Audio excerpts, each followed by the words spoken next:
un dieu, le roi, portant un puissant marteau, il brisera le chaos. Ô Azir, ô Giran, nos Shaish. Ô Azir, ô Giran, nos Shaish. Au royaume mortel, ses ennemis subiront la colère de la tempête. Ô Azir, ô Giran, nos Shaish.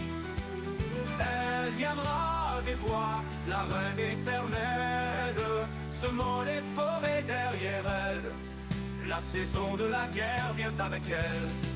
Ô Azir, ô Giran, nos Shaish. Ô Azir, ô Giran, nos Shaish. Au royaume mortel, ses ennemis nourriront la vie. Ô Azir, ô Giran, nos Shaish.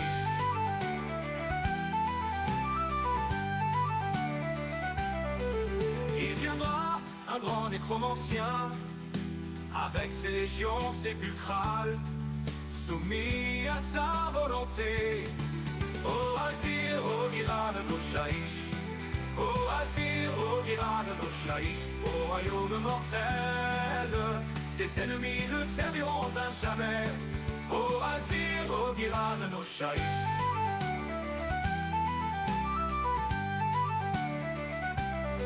Le Panthéon fera face à l'éternité.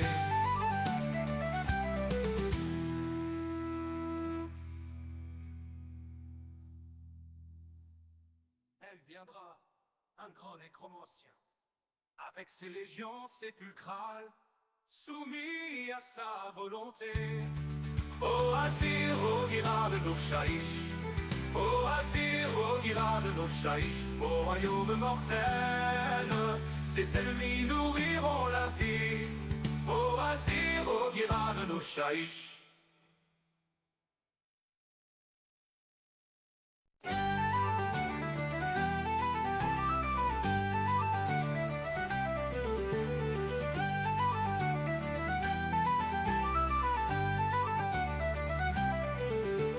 Il viendra un dieu, le roi, portant un puissant marteau, il brisera le chaos.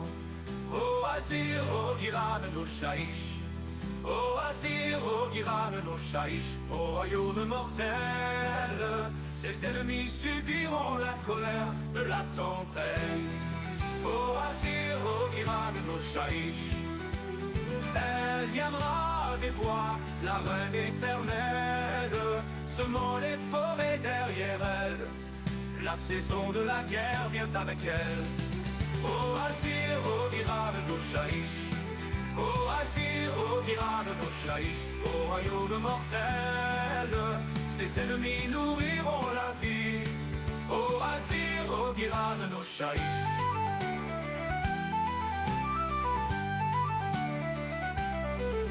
Il viendra un grand nécromancien, avec ses légions sépulcrales, soumis à sa volonté.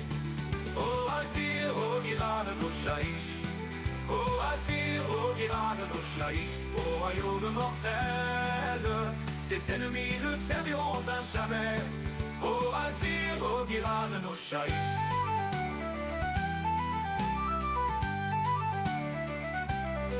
Le Panthéon fera face à l'éternité.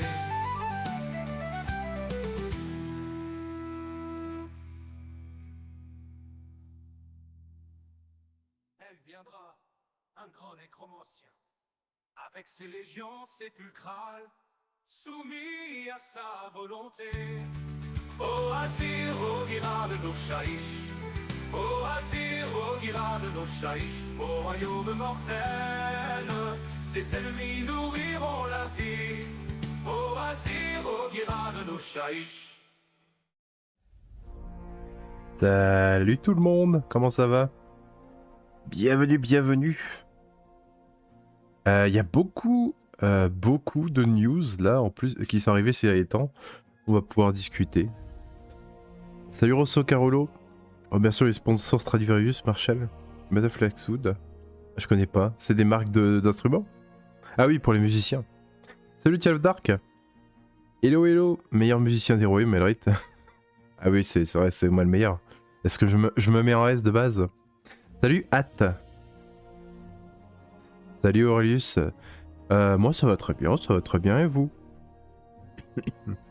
Bienvenue, donc alors, au programme, la tier list, mais bien sûr, la tier list, on la fera après avoir vu un peu toutes les news.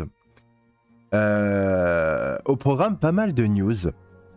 Donc, il y a... il y a un peu eu la deuxième partie des Golden Demons qu'on pourrait regarder. Il y a du nouveau lore sur les Skaven, il y a un PDF qui est sorti, le supplément de Tome de Bataille Eshin, des Skaven Eshin qui est sorti avec pas mal de lore, en vrai. Sur le truc, on pourra peut-être aussi lire un peu le lore et voir un peu les profils. Mais ça c'est sympa en tout cas.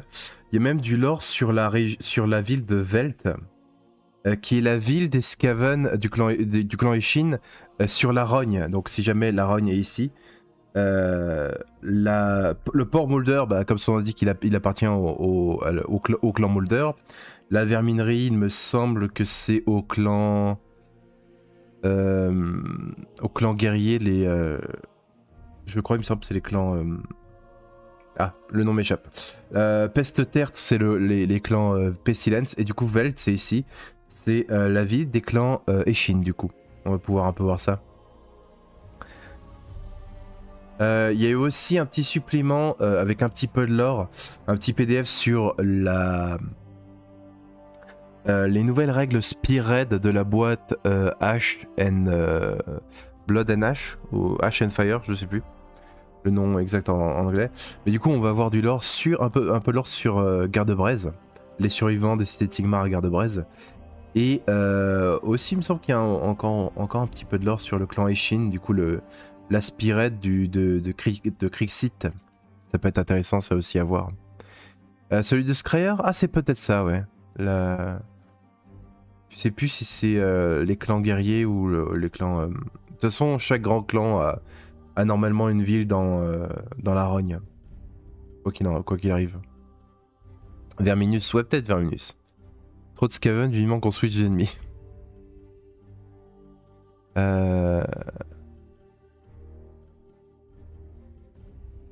Et une autre pause dîner bénie d'une vidéo Elrite merveilleux. Ah bah, bienvenue, posez-vous.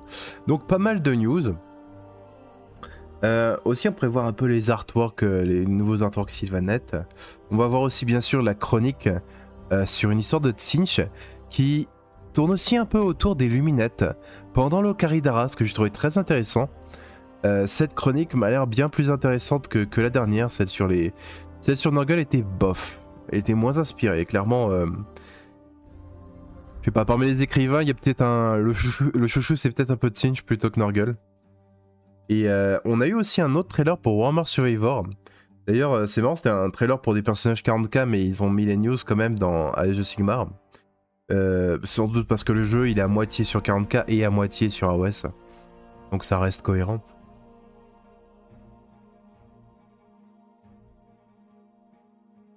Mais ouais.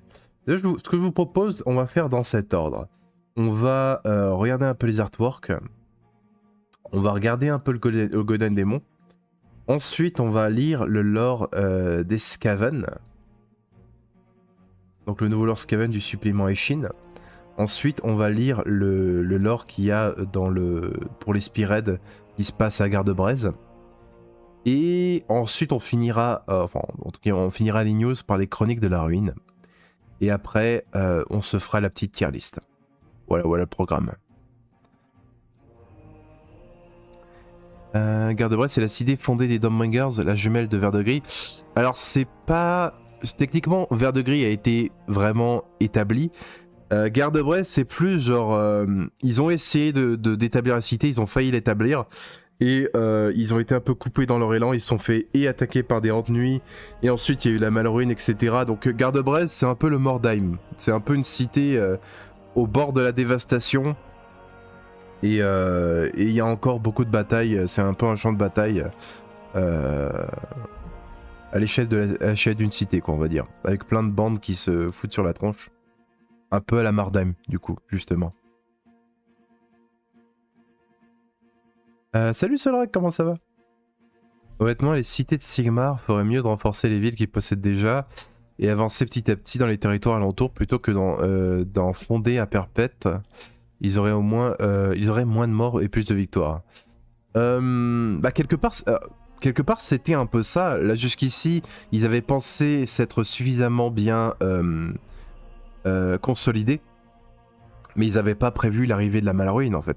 Si la Malruine n'était pas arrivée, techniquement leur initiative aurait fonctionné là. Mais ils l'ont pas vu venir en fait. Ils n'ont pas vu venir la rate apocalypse, ils l'ont pas vu venir. La chronique de Teach est bien, celle des Sylvanettes aussi. Ouais, j'ai trouvé aussi. Celle des Sylvanettes c'était intéressant. Elle représentait bien en fait comment étaient les Sylvanettes psychologiquement. Là où cette chronique de Nurgle, c'était un peu une... Oh tiens, il y a une histoire où on vous montre toutes les nouvelles figurines qui sont là, elles sont dans l'histoire. Elles font des caméos littéralement. Et ça a traité les Sylvanettes de manière très étrange. C'était assez amer pour moi qui est fan des Sylvanettes. Bof celle-là. Celle-ci du coup est beaucoup plus intéressante et en plus...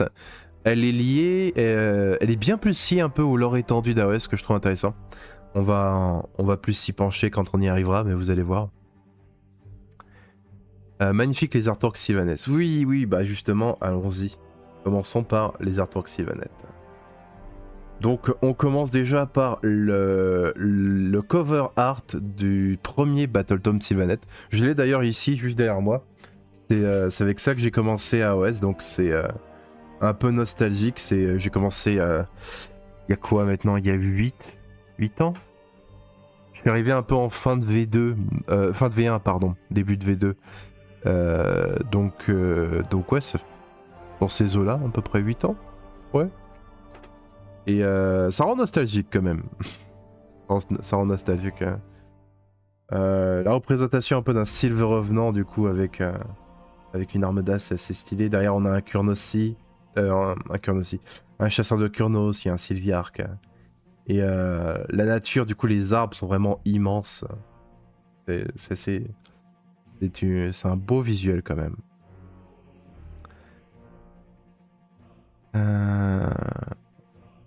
S'ils étaient restés à Morolaksha, ils en seraient pas là. C'est sûr que si ils avaient pu garder les forces qu'ils ont dû envoyer pour la croisade de Morolaksha, il avait gardé la cité, ils seraient dans une bien meilleure situation qu'actuellement, quoi.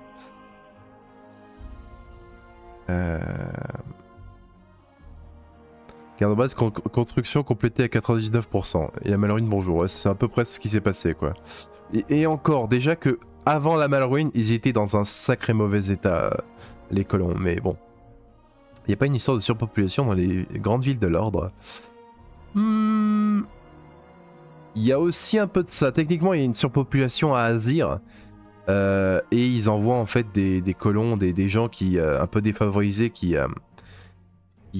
cherchent à avoir une chance un peu de se faire leur petit pécule, quoi, de pouvoir avoir une maison, etc.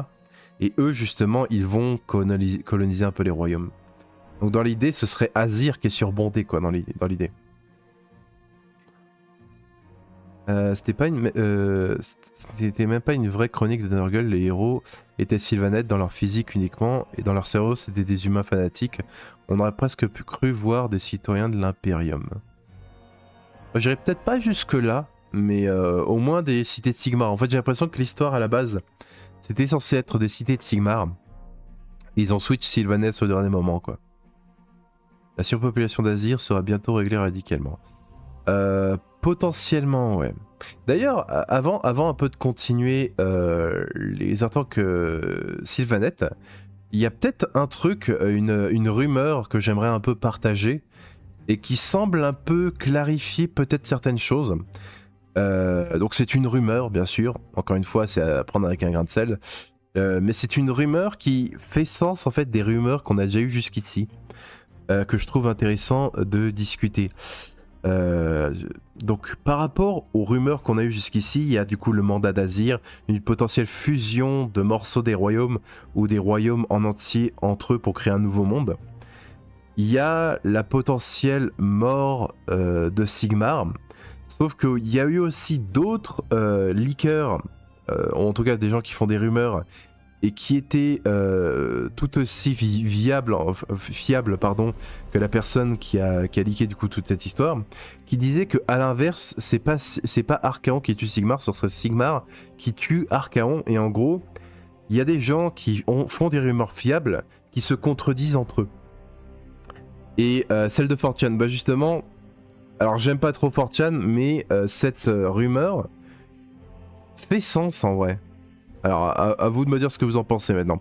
Donc l'idée c'est que les rumeurs qu'on a eues jusqu'ici, même celles qui se contredisent, sont vraies, mais pas entièrement exactes, dans le sens où l'affrontement entre Sigmar et Archaon aura lieu pendant la prochaine édition, mais l'issue du conflit sera incertaine, quoi qu'il arrive. Et en fait, la raison pour laquelle on a différentes versions de rumeurs, ce serait que, en fait, on aurait le livre de campagne qui va arriver. Ce serait un livre qui va proposer des scénarios ou des futurs possibles en fonction du combat. Donc ça se trouve, ce sera même une espèce de campagne narrative où les joueurs pourront un peu rentrer leur victoire et ça pourra peut-être décider sur la suite des événements. Comme on l'avait déjà fait d'ailleurs durant d'autres événements au cours d'AOS, ou même comme ça avait été fait dans d'autres settings de Warhammer, etc. Donc l'idée ce serait vraiment ça. Donc là, il y aurait la version où Archaon va périr au combat et Sigmar connaîtrait une fin un peu similaire à l'Empereur, entre guillemets, qui est très similaire à celle un peu qu'il y a dans 40 000 en fait. Et d'ailleurs c'est un truc que j'ai toujours un peu trouvé bizarre par rapport à cette rumeur, c'est que c'est très méta par rapport à 40k quoi, dans l'idée. Mais du coup ce serait cohérent si c'est qu'un futur possible, vous voyez ce que je veux dire. Il existerait aussi un autre scénario alternatif où c'est Archaon qui l'emporte et il tue Sigmar. Il y a d'autres scénarios qui envisagent l'entrée en scène d'autres grands ordres qui remportent un peu une victoire éclatante, parce que du coup là il y a que l'ordre et le chaos, mais il y aurait du coup des possibilités narratives qui incluraient la destruction ou la mort, etc. Donc ou Nagash, etc. Et c'est un peu du coup le livre narratif qui arrivera un peu en fin de campagne, potentiellement, arriverait avec des récits qui sont un peu conçus comme des prophéties, différentes prophéties. Et le monde qui sera créé après se déroule se déroulera après ces affrontements. Et du coup, potentiellement, le résultat, un peu le résultat final, sera influencé par des résultats d'un tournoi, un peu d'une campagne narrative, sûrement des boutiques Warhammer. Et ça pourrait faire ça, justement. Ce que je trouve un peu logique par rapport à toutes les rumeurs conflictuelles qu'on a eues jusqu'ici. Des rumeurs conflictuelles qui incluent du coup des gens qui étaient, pour la plupart, qui étaient fiables aussi. Donc ça expliquerait un peu pourquoi c'est un peu sans dessus dessous et personne ne sait vraiment ce qui se passe vraiment quoi. En vrai, pour moi ça fait sens. Cette théorie fait plus sens que tout le reste jusqu'ici. Ça fait plus sens que tous les scénarios un peu individuellement séparés.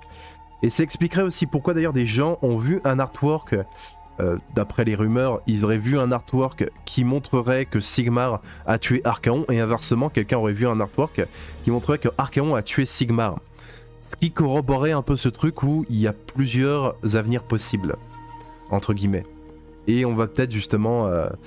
ça va peut-être en fait pas être définitif, et on va peut-être, après les résultats des campagnes narratives, de la campagne narrative seront faits, on aura un peu le fin mot de l'histoire. En vrai, c'est une rumeur comme une autre, encore une fois, mais c'est une rumeur qui a le mérite de rendre un peu cohérent tout ce boxon.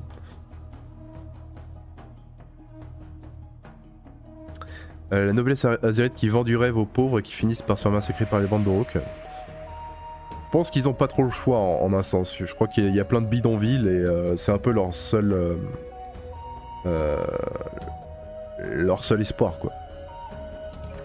C'est une rumeur, mais on adore les rumeurs. Ah, moi j'aime pas trop les rumeurs, mais bon, c'est une rumeur qui a le mérite un peu d'apporter peut-être un peu de clarté si c'est ça.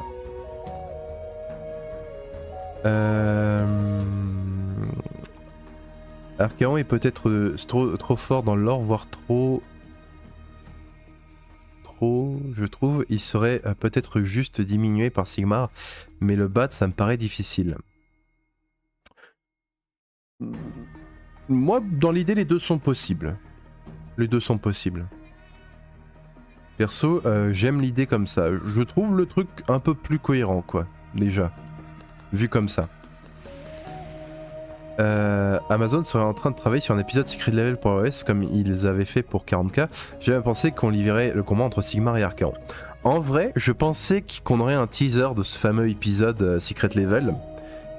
Mais le fait que ça tarde, il y a quelque chose qui me fait me dire que peut-être que ça voudrait dire que cet épisode sera sur ces événements, effectivement. Ça pourrait expliquer le retard. Enfin, le retard. Techniquement, il y a eu un teaser, c'est juste que ça a été dit dans le rapport, économique un peu aux actionnaires de Game Workshop qui bossaient sur un truc, c'était quasiment fini. Et généralement, ces choses, c'est fini des années avant, parfois une année ou deux avant même qu'on voit un teaser.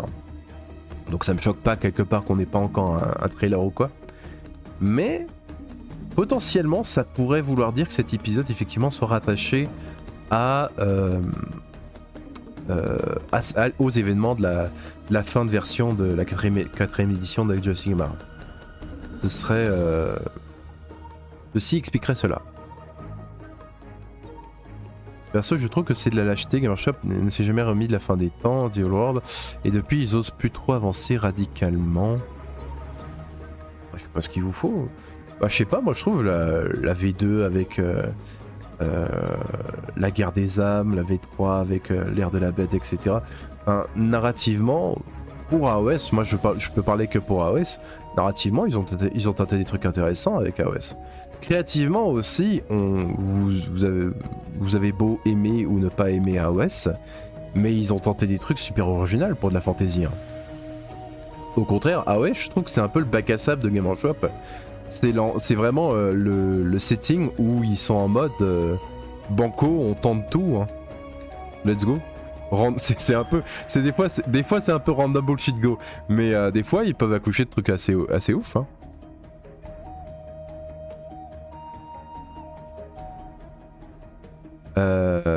Je serais pas étonné et souhaite même secrètement que Be'lakor soit impliqué dans l'issue du duel Archaon-Sigmar. Ce serait son genre en plus d'avoir beaucoup à gagner de malheur mutuel. Jusqu'ici, au niveau des rumeurs, il n'y a pas vraiment une mention de Be'lakor. Mais ce serait étonnant qu'il y ait de tels événements qui se mettent en marche et qu'il soit un peu en mode moi j'attends, je fais rien, je regarde. Je pense qu'il tentera des choses. J'ai juste compris que Sigmar et Archaon avaient disparu tous les deux, du coup les Sept of Darkness pensent qu'Archaon a tué Sigmar, les cités pensent l'inverse. En fait il y en a plusieurs, il y a plusieurs rumeurs différentes. Et justement certaines se contredisent. Ça c'est une des rumeurs effectivement, mais c'est pas la seule. En fait tout le monde, quasiment tout le monde sur YouTube, en tout cas de ce que j'ai vu jusqu'ici, n'a regardé que quasiment une seule rumeur d'un seul gars. Et alors qu'il y en a d'autres qui sont quasiment aussi fiables que lui, qui ont posté des rumeurs depuis bien plus d'années que lui, qui étaient là bien avant lui. Mais bizarrement, lui, en fait, comme il arrive un peu, il arrive un peu à titiller le côté doomer, il est bien plus vendeur, quoi, j'ai l'impression.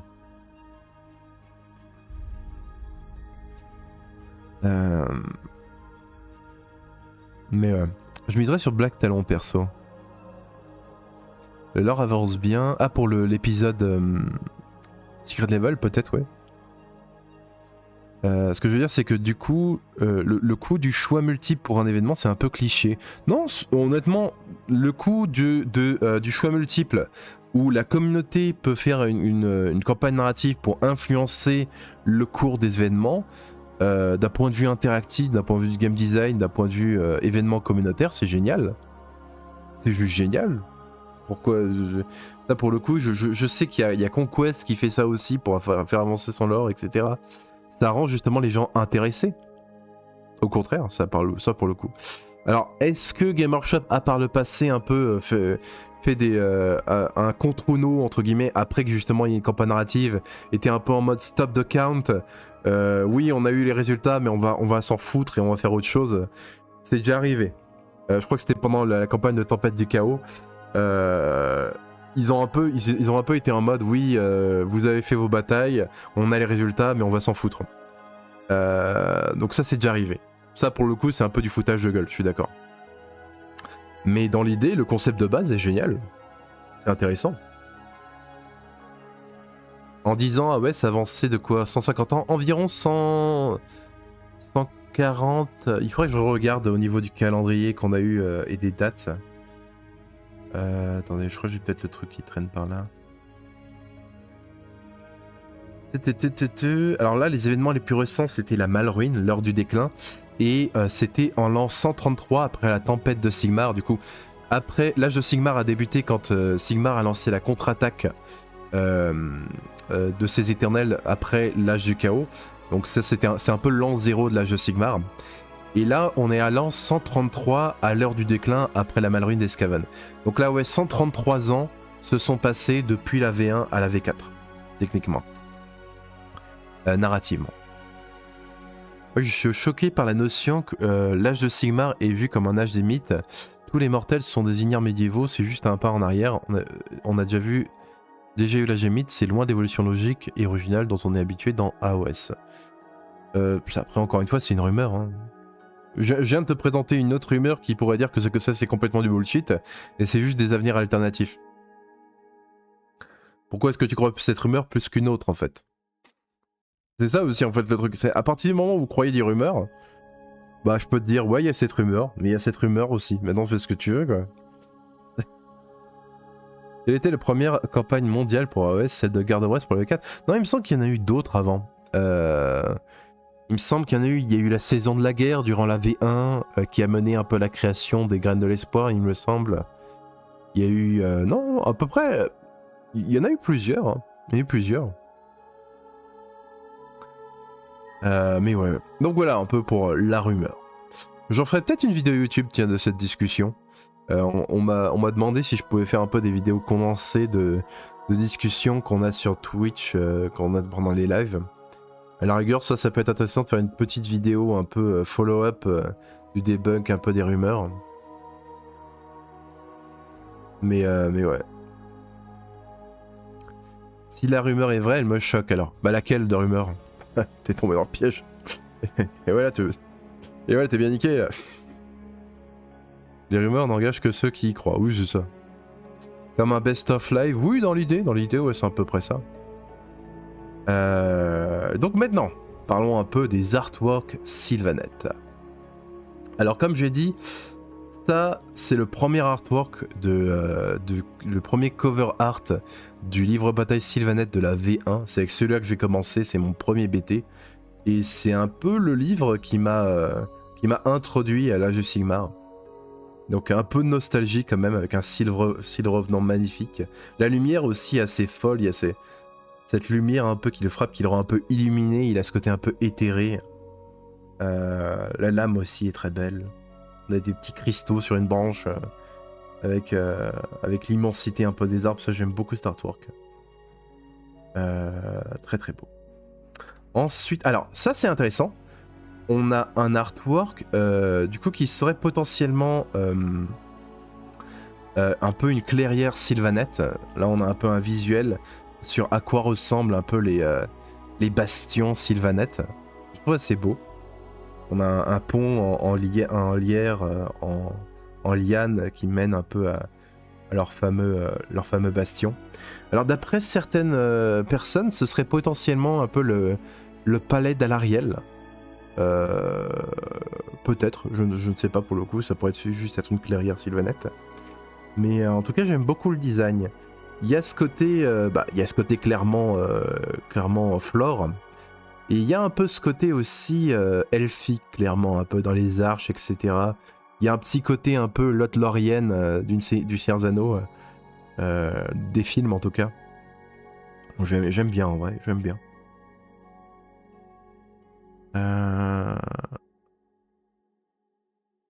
Ensuite, qu'est-ce qu'on a? Ah ouais, là on a des outcasts, du coup, des parias qui combattent des ghouls. D'ailleurs, en vrai, thématiquement, c'est intéressant de voir un peu cette opposition entre les parias, les sylvanettes et les ghouls, parce que quelque part, en fait, les parias sylvanettes, c'est un peu les ghouls des sylvanettes. C'est des sylvanettes qui sont un peu entrées dans une sorte de folie, dont on ne connaît pas trop la nature. D'ailleurs, j'ai vu certaines personnes un peu théoriser que ça pourrait être justement la folie du Shoran qui aura infecté les sylvanettes durant l'âge des mythes, ce qui serait intéressant et ce qui rendrait un peu le parallèle d'autant plus pertinent, quoi. Mais très sympa en tout cas Star Trek aussi. Là du coup on a aussi un Sylviarch en train de combattre un flemmeur de Tzinch. D'ailleurs en artwork, ce démon est super stylé. En figurine, il aurait peut-être besoin d'une refonte. Faut être honnête. Mais ouais, vous avez les sylvanettes qui plongent dans les flammes pour charger les démons de Tzinch, ça c'est stylé. Celui-là d'ailleurs en arrière-plan il est complètement en feu mais il y va. Il y avait vraiment ce côté un peu colère de la forêt, ils y vont alors qu'ils sont littéralement en train de brûler. C'est assez classe en vrai. Oups. Ensuite bien sûr on a Ariel, la reine éternelle. J'en ai quasiment jamais parlé sur cette chaîne. Dans toute sa splendeur, je veux dire c'est magnifique. Il y a vraiment ce côté, vous avez les ailes un peu qui s'étendent, qui sont presque émeraudes, elles brillent. Vous avez la lance de Kurnos, sacrément classe aussi. Alors, je me demande à quel point c'est efficace une lance comme ça, à 4 pointes, avec donc une pointe au centre, avec 3 pointes sur les côtés. Je me demande à quel point c'est efficace. Dans le lore, alors il y a une de ces lances que vous pouvez avoir notamment dans le jeu de rôle d'AOS. C'est un item qu'il y a dans le jeu de rôle. Et cette arme permet un peu justement de, selon comment vous la maniez avec une certaine technique, vous pouvez un peu crocheter les ennemis et un peu les bloquer.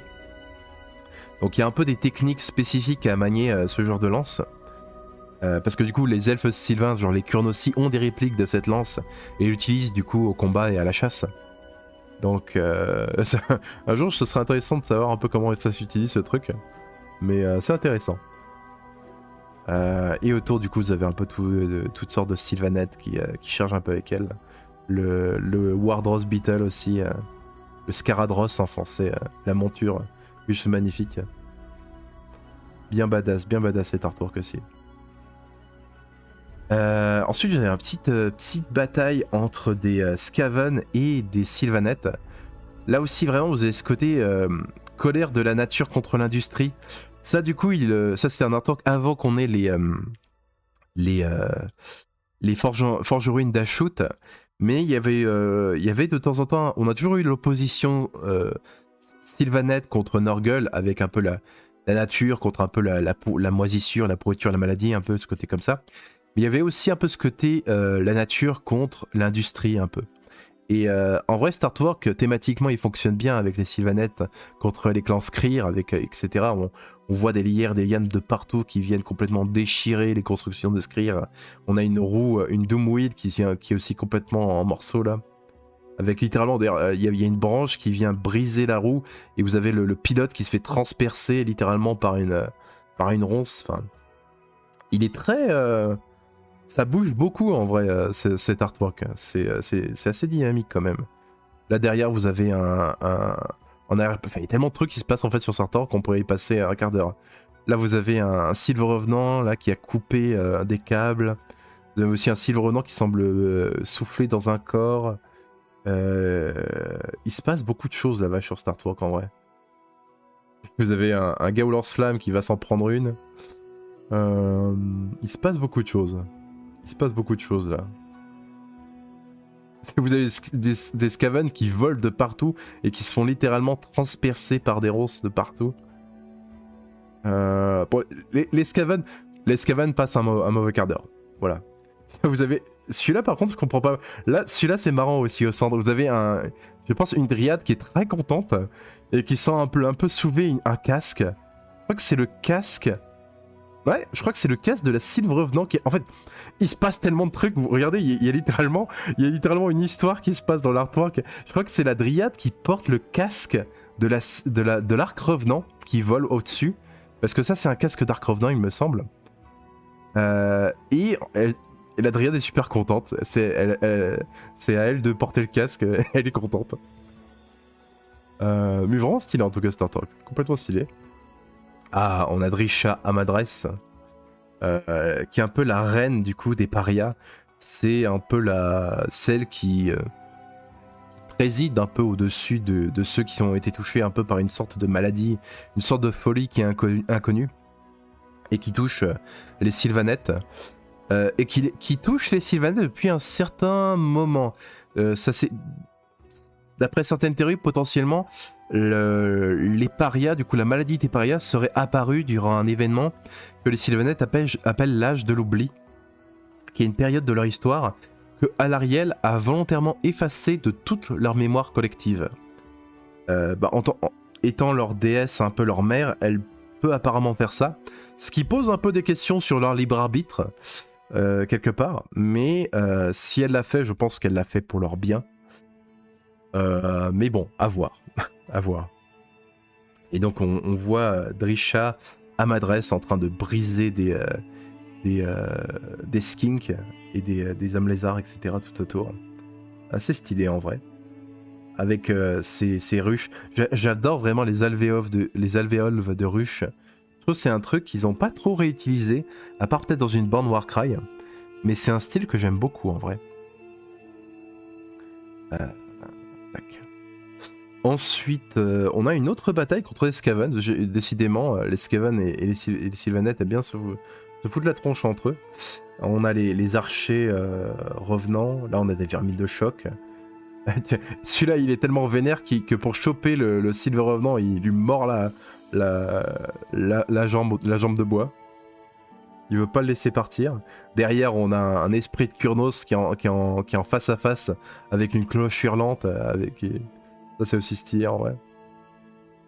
Il y a des archers chasseurs de Kurnos qui lâchent des volets à 2 cm. Je me demande en fait, à ce stade en fait, par contre, l'artwork, à ce stade, si t'es là et que tu tires sur un ennemi qui est à 50 cm de toi, la flèche, tu t'en sers de lance. Et t'es bon en fait, t'as pas besoin de... Vu l'angle, après peut-être qu'il tire sur plus loin, mais... J'aime bien. Et là pareil, on a la dame des sarments qui fait un face à face avec un assassin Skaven. Bien stylé ça aussi. Très classe. Ensuite, ah oui, ça j'aime beaucoup ces artworks. Donc on a différents esprits de Durtu. Je crois que j'ai dit esprit de Kurnos plutôt. Non, c'est des esprits de Durtu, autant pour moi. Et leurs épées, je trouve leurs épées super stylées en vrai. Et ils sont en train de faucher dans des rangs d'élus et de guerriers du chaos. Bien badass aussi. Derrière, on voit des tours de forts. Alors ça ressemble un peu aux forteresses du chaos. C'est peut-être à l'omnipoint même, potentiellement. Il est bien stylé. Hop. Alors on a si à l'arrière. Alors je me demande si c'est pas pendant le rituel de la vie, du coup pendant la... Ah non, je suis bête. Ça c'est pendant la V1. Lorsque Alarielle, le corps d'Alarielle du coup a été sévèrement, quasiment fatalement blessé. Ils ont, du coup pendant très longtemps, ils ont emporté un peu sa graine. Et ils ont réussi à replanter sa graine dans un lieu qui n'était pas corrompu et qui était sûr pour elle. Et c'est là qu'elle a renaquis un peu sous sa forme guerrière, un peu sous sa forme de chasseresse, un peu de déesse de la vie et de la chasse. Ça, c'est sous sa forme un peu de saison de la guerre. Voilà, c'est ça que je cherchais. Et donc c'est l'artwork de sa résurrection, justement. Il est bien stylé aussi. Donc on voit là toutes les dryades en bas qui sont... Attends, c'est des dryades, ça?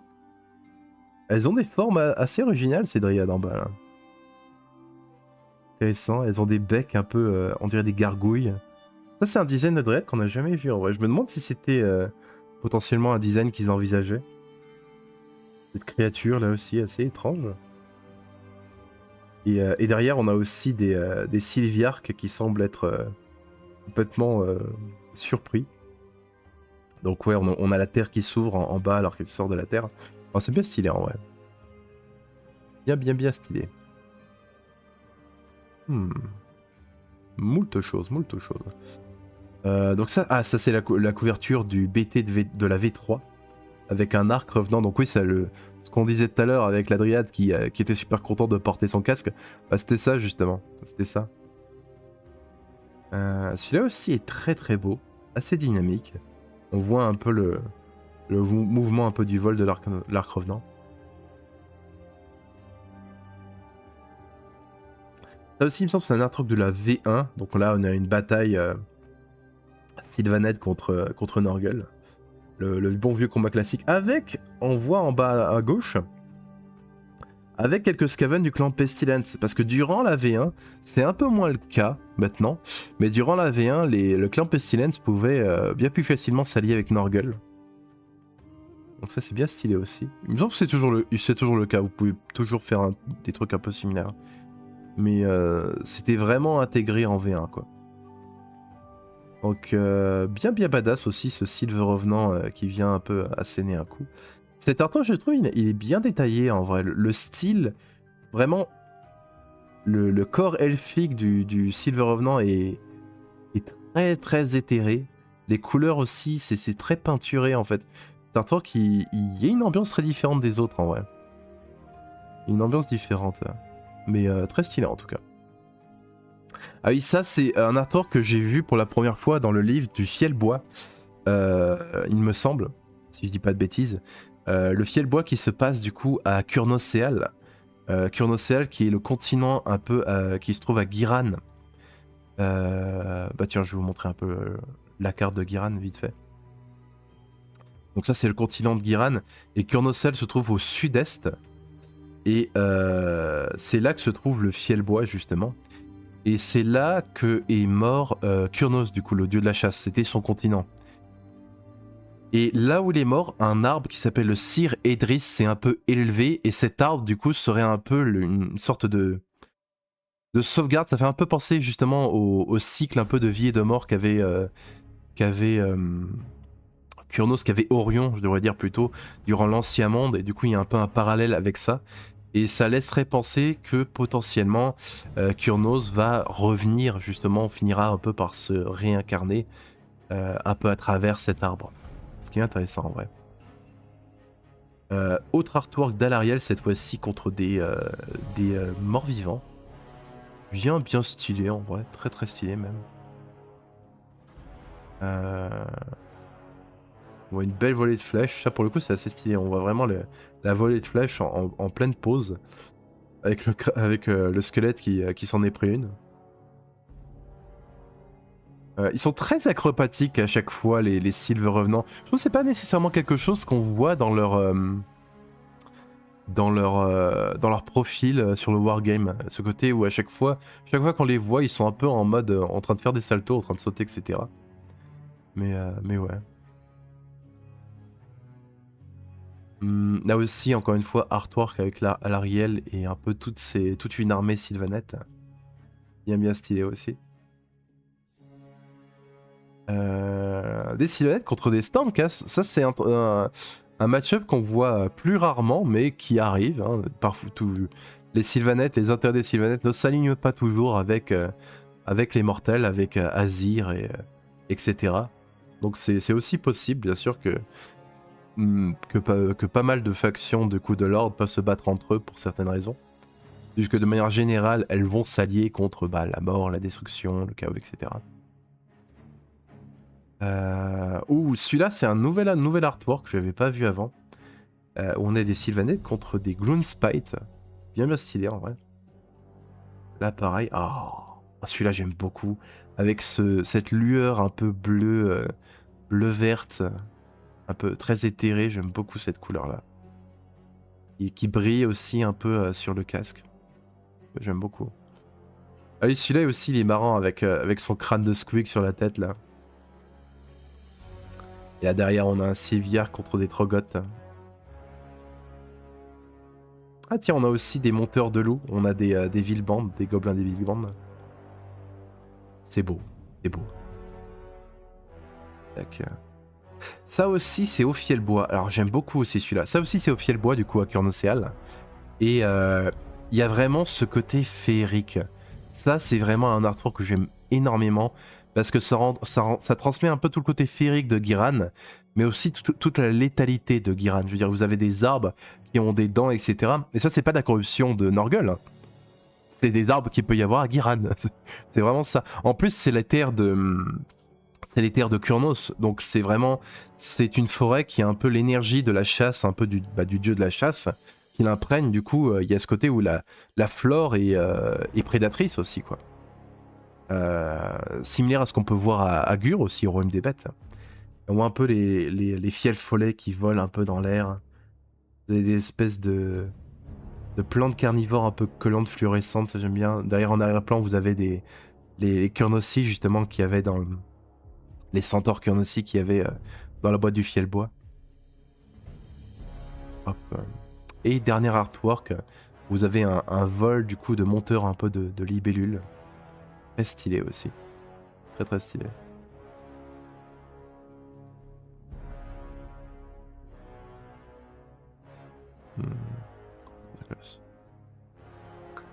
Voilà. Donc voilà, c'était pour les artworks des Sylvanettes. Je les aime beaucoup.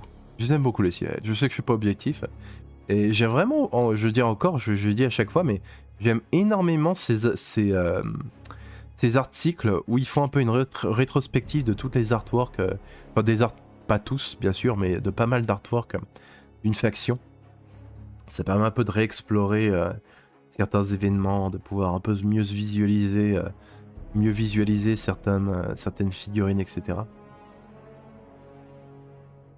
Bien stylé. En tout cas, les prochaines fois aussi, à chaque fois, je pense qu'on fera un peu des petits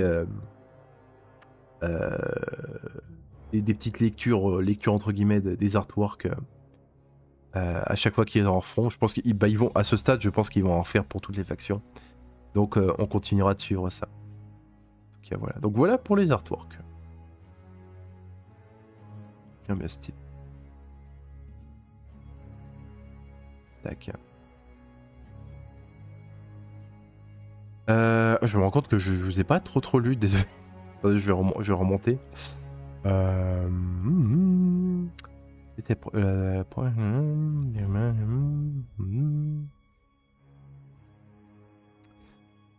j'aurais imaginé quelque chose de plus grandiose. Résidence d'Alariel. Ouais, moi aussi, je suis pas sûr que c'est la résidence d'Alariel. Je l'ai lu quelque part, je crois sur le Discord, mais je suis pas sûr du tout. Magnifique biceps, le tri revenant. Ah, c'est sûr qu'ils sont sacrément musclés. Muscleux. Fou, ici, fou. Ouais, pour les parias contre les ghouls, ouais, c'est un peu ça. Salut, un plaisir de tomber sur un de tes lives. Bienvenue, Burzulibou. Bienvenue. Donc là, si jamais on va un peu regarder toutes les news qui est un peu autour de la OS, on va regarder aussi un peu là le Golden Démon. Tiens, moi aussi, j'ai beaucoup aimé, j'aime beaucoup ce truc. La nouvelle figurine Orc pour 40k. Moi, je me dis là, il y a un truc à faire pour les orcs sur AOS. Faire un chaman ou en faire peut-être un genre de narrativement peut-être un serviteur des nains du chaos. Ils l'ont un peu modifié pour faire ça. Enfin, il y a un truc marrant à faire en vrai avec ça. Oui, ensuite il y a les Golden Demons. Pardon. La refonte du flemmeur. Ouais, les flemmeurs en ont besoin. C'est efficace si tu es une déesse, sinon ça marche pas. Pour la lance, les sujets Sylvanette ou Doucheran. C'est une possibilité pour les parias. J'adore son côté mecha. Adrisha, ouais, j'aime beaucoup aussi. Ce serait intéressant qu'ils en fassent d'autres dans le futur. D'autres profils de genre, un peu des Silver Revenants qui sont devenus bien plus puissants et qui ont pu développer, étendre leur corps pour faire en sorte qu'ils aient à peu près la taille d'un Sylviarque. En vrai, ce serait stylé s'ils en font d'autres, comme Drisha. Je déco, c'était un passage éclair. Je regardais la rediff en session peinture. Bonne soirée, bonne soirée, bonne soirée.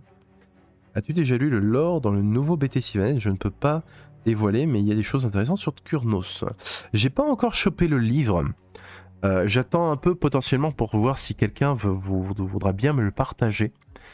Parce que j'essaie un peu d'économiser. Potentiellement, je vais peut-être me prendre la boîte à Ash and Fire. Et j'ai pas un budget extensible. Malheureusement, chaque BT coûte 40 balles. Si je voulais vraiment payer chaque livre pour pouvoir... chaque fois qu'on fait des lives, du coup, pour lire les livres, enfin, je veux dire, je peux pas, personnellement, je peux pas me le permettre, malheureusement. Donc si j'attends de voir si quelqu'un me le partage, sinon je vais peut-être me prendre le BT Sylvaneth, mais j'attends de voir. On en a parlé du balin Squid ailé. Du balin Squid ailé, comment ça? Ça leur apprendra à mettre le nez partout à Sigmar et au Stormcast. Ah oui, le côté Sylvaneth contre Stormcast, c'est marrant aussi. Ouais. On dirait un arbre de Nurgle, l'arbre de l'artwork du fiel bois. Bah pour le coup non, parce qu'il est pas recouvert de pustules ou quoi, il a juste des dents. Parce que l'arbre de Nurgle, on reconnaît un arbre de Nurgle, c'est pas juste les dents hein, pour le coup. Et en plus l'arbre de Nurgle il a des dents, des vraies dents quoi, des dents, on dirait des dents en ivoire quoi, entre guillemets. Là c'est des dents en bois pour cet arbre.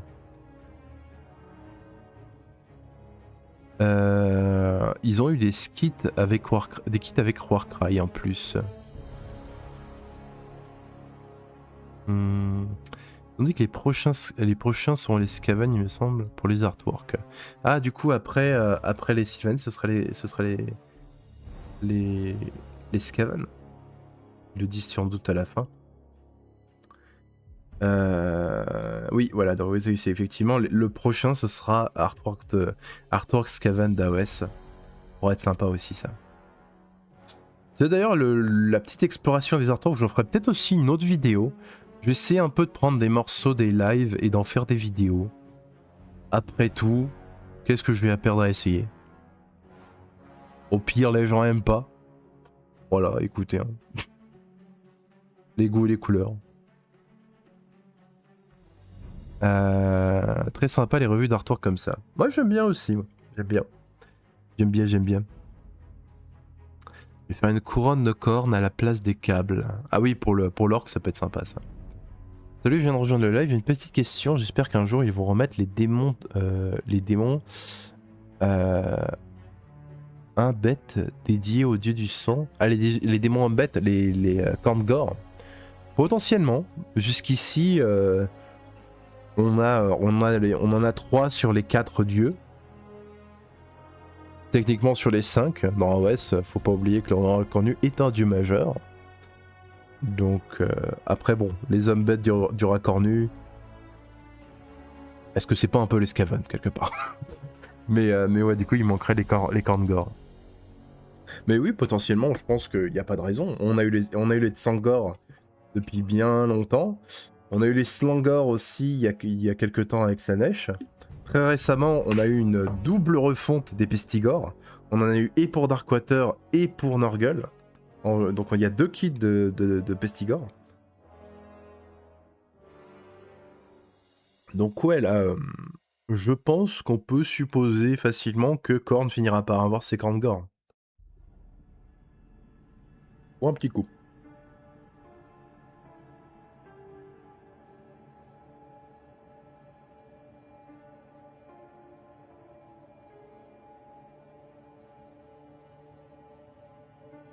Ah. C'est du bien par où ça passe.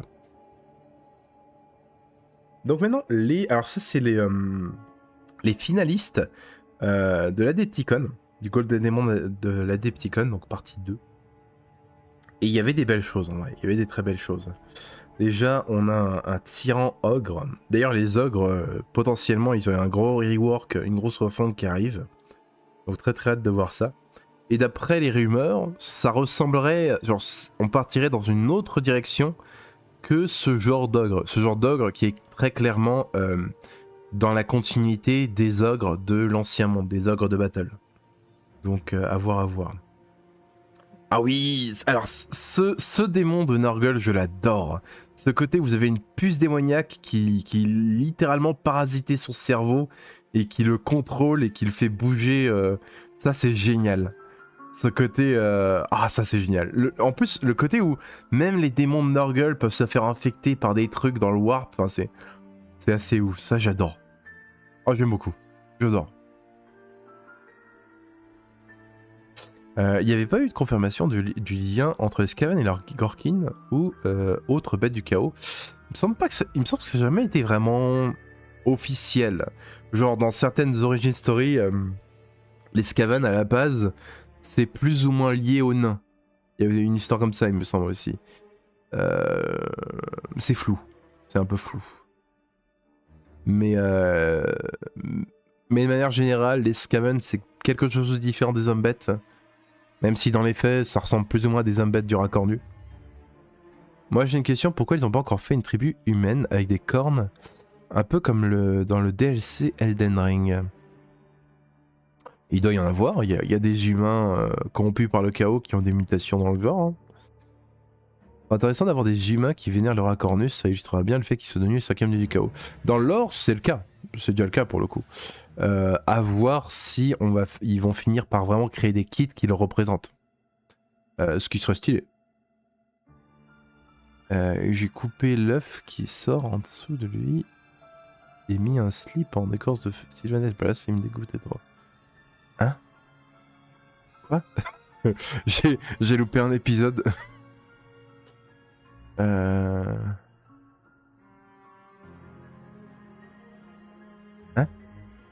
Ah oui, je crois compris. Oui, l'entrejambe du démon, t'as coupé l'œuf et t'as mis un slip en écorce de Sylvanette. Ah oui, d'accord. T'étais tellement malaisé par le truc. Je peux le comprendre, je peux le concevoir. Mais ouais, dans le dégueu, il y a un truc magnifique dans la dégueusité, bien sûr, c'est un vrai mot, de cette figurine. Je trouve c'est... Et pourtant, c'est qu'une seule figurine dans une bande, mais il vole la vedette, lui. Je crois que c'est même pas le chef de la bande, je suis pas sûr, mais il vole la vedette.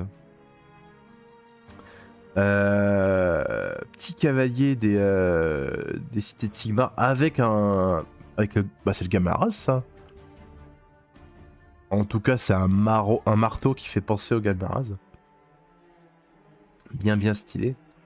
Donc ensuite, on a la large miniature.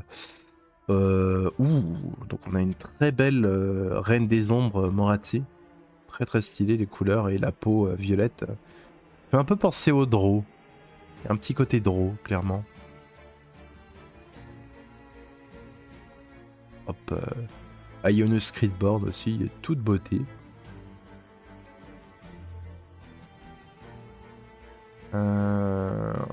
Et en plus, noir et rouge pour la couleur du dragon. Vous pouvez jamais vraiment vous louper avec du noir et du rouge. Hein. Ça, c'est deux couleurs qui fonctionnent bien entre elles. Hein. Ça pète.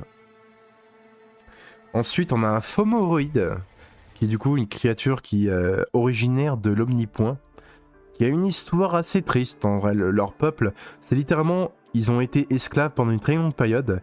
Ils ont réussi à se libérer en se révoltant. Et au moment, très peu de temps après qu'ils soient libérés, qu'ils soient enfin libres, l'âge du chaos a commencé et Archaon et sa vanguard les ont littéralement resoumis. Ils ont brisé leur esprit pour pas qu'ils puissent se révolter de nouveau. Donc il y a vraiment une histoire assez triste de ces créatures. Mais aussi là, pour le coup, la peau est magnifique. Le côté un peu où le métal est... Alors je me demande, est-ce qu'il a sculpté pour faire un peu ce pattern un peu sur le métal, ou est-ce qu'il a peint ça? C'est peint du coup, c'est ce côté un peu métal martelé? En tout cas, si c'est peint, c'est une performance de ouf, parce que je suis pas sûr, c'est ça le truc. Je suis pas sûr s'il a sculpté ou s'il a peint. J'ai un doute. Donc quelque part, c'est qu'il a bien peint, si c'est le cas. C'est qu'il a plus que bien peint, même. Beauty.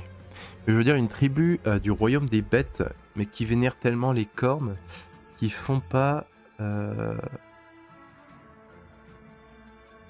aussi des cadavres. Je comprends pas trop pour le coup. Et je crois que ton autocorrecteur a un peu changé peut-être le sens de ta phrase.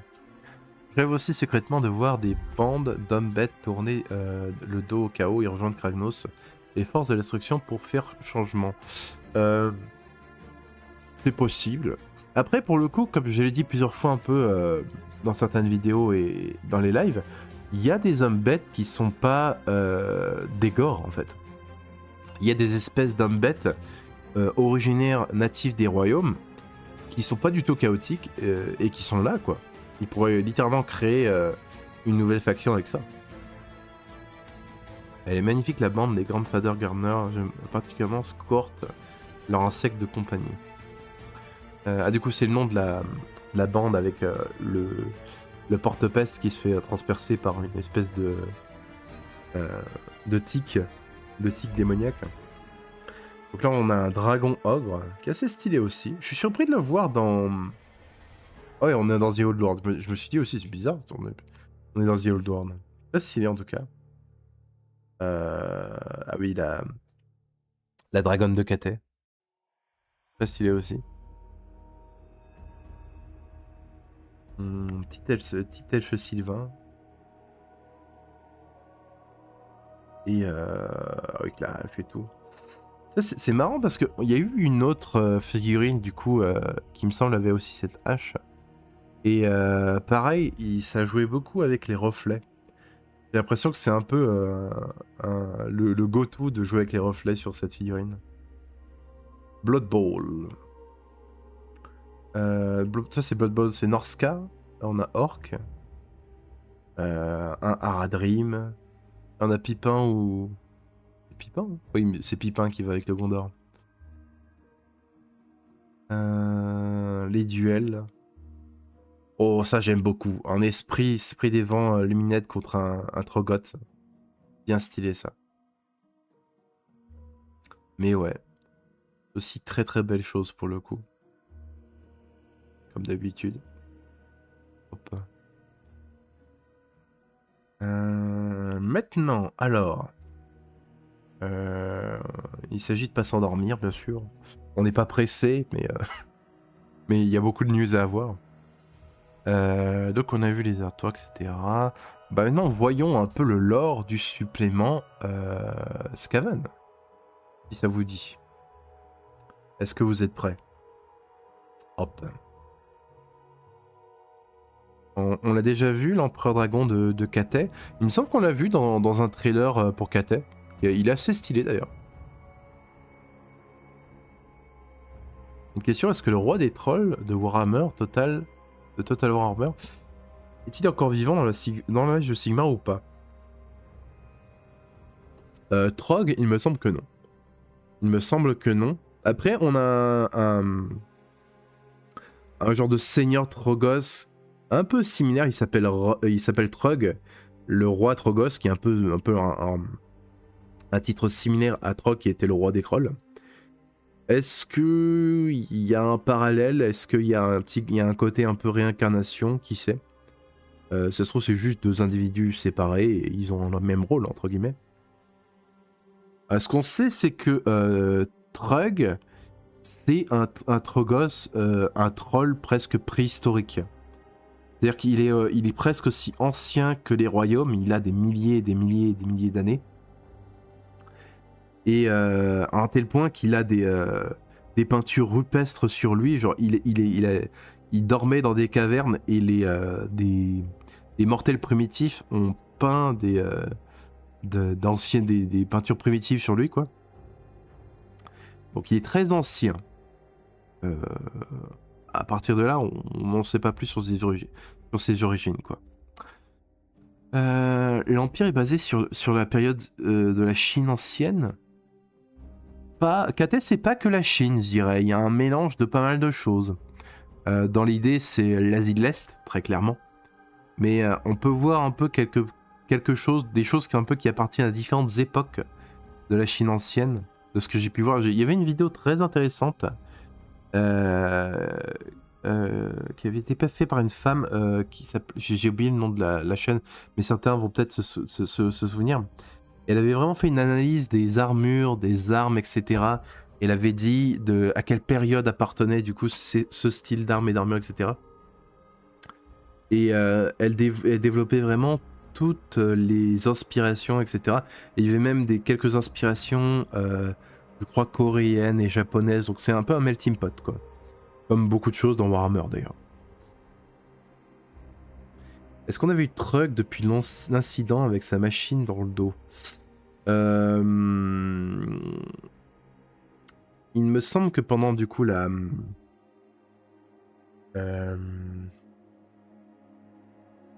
Oups, attendez, une bêtise.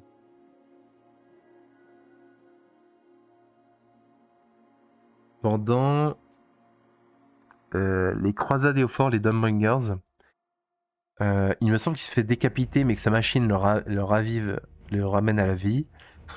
Et après, je sais pas si on a eu d'autres infos depuis. Il a dû continuer à faire un peu du boxon, à mon avis.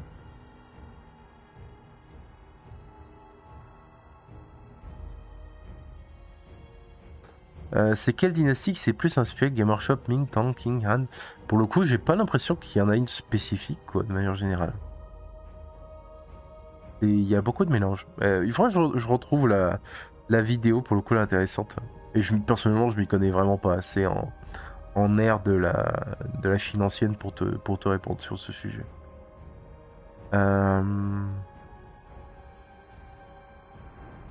D'ailleurs, une autre question à propos d'un autre personnage connu du chaos. Est-ce que le premier dragon du chaos est-il aussi vivant à cette époque ou pas? De Galrock, je crois. Ça, je sais pas, pour le coup. Je ne sais point. Alors, commençons un peu tout ça. Donc, il y a eu du lore qui est arrivé avec le nouveau supplément Humble Bataille de Skaven Eshin. Et on a du lore, comme on l'a dit, sur la ville qui se trouve à La Rogne et qui appartient au clan Eshin. On va avoir du lore sur le maître mort Krixit. On a tenu un peu des infos, apparemment il aurait fait exploser une tour d'argent de Tsinch, et ce serait la même tour d'argent de Tsinch qui a explosé pendant les événements des Broken Realms. Et il aurait fait du coup justement sur ordre de... les clans Eshin auraient été engagés par Be'lakor, et c'est Krixit qui aurait explosé du coup la tour d'argent. On a du lore sur les coureurs d'égout, les coureurs nocturnes, et ensuite un peu les nouveaux profils, les nouvelles unités du clan Eshin. Alors, commençons par le début déjà, les meutes meurtrières Eshin. Alors, membres des grands clans Skaven, les Eshin proposent aux seigneurs de guerre vermineux qu'ils osent les services d'espions et d'assassins experts. Ils vénèrent le rat cornu sous sa forme d'ombre du meurtre, une entité mystérieuse qui renverse les puissants et sème l'anarchie de façon compulsive. Ils sont généralement déployés sur ordre du maître clan, ce qui conduit certains à penser que ce sont des serviteurs directs, des chefs de la Scavenie. En tout cas, c'est ce que les prophètes gris aiment sous-entendre. Mais les Eshin ne sont les vassaux de personne. Et les seigneurs nocturnes, les maîtres des clans de l'ombre, n'hésitent jamais à rappeler aux apôtres du rat cornu. En général, les Eshin ne se mêlent pas aux guerres civiles qui déchirent l'empire souterrain, mais ont pu mettre fin à certaines en une nuit assassine. Si aucun des grands clans n'est vraiment uni, les Eshin semblent avoir une cohésion unique chez les hommes rats, hormis peut-être chez les Pestilence, lors de leur grande croisade de la crasse. Alors que les autres Skaven sont frénétiques, eux sont vigilants et patients, des traits qui les rendent encore plus perturbants pour leurs rivaux. Donc oui, il y a ce côté où les clans Eshin sont bien plus disciplinés que les autres Skaven. Et c'est vrai qu'il y a un peu ce côté aussi où il y a beaucoup de rumeurs qui disent que si les clans Eshin le décident, ils peuvent tuer tous les membres du conseil des 13. C'est un peu ceux qui s'il voulait, il pourrait presque un peu décider du fonctionnement de la société Skaven. Mais il semble tout de même avoir une certaine loyauté ou écouter certains hauts seigneurs un peu des Skaven. Et Laura Cornu lui-même, bien sûr.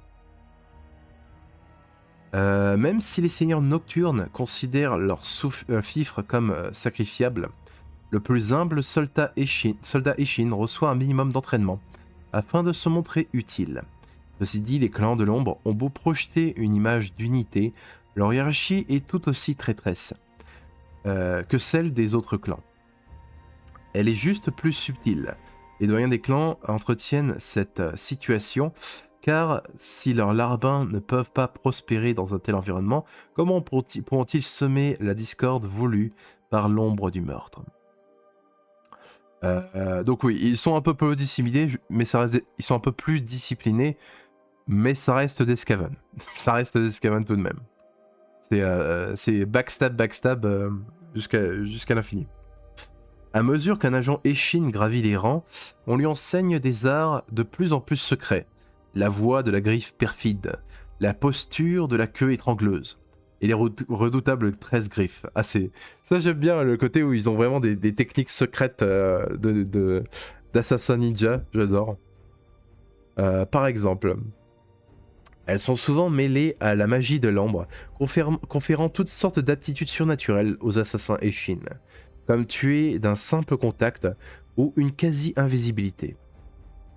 Les clans Eshin ne se déploient guère en masse. Le plus souvent, leurs agents se joignent aux nuées de guerre pour remplir un pacte griffes. Toutefois, il arrive qu'on envoie des meutes meurtrières entières, frappant sous couvert depuis les ténèbres dans un ouragan de lames, frondes et étoiles de jet. Leurs adversaires identifient rarement leur commandant, car les assassins ne donnent pas d'ordre. Ils profitent du tumulte pour approcher de leur cible. Ah oui, donc les autres, les coureurs d'égout, etc., ça leur sert de diversion, quoi. Mais eux, de leur côté, ils font leur truc. Les meutes meurtrières ne sont pas des armées de conquête. Elles servent les intérêts obscurs des seigneurs nocturnes. L'échec n'est pas toléré. Ça, pour le coup, c'est à peu près tous les grands clans.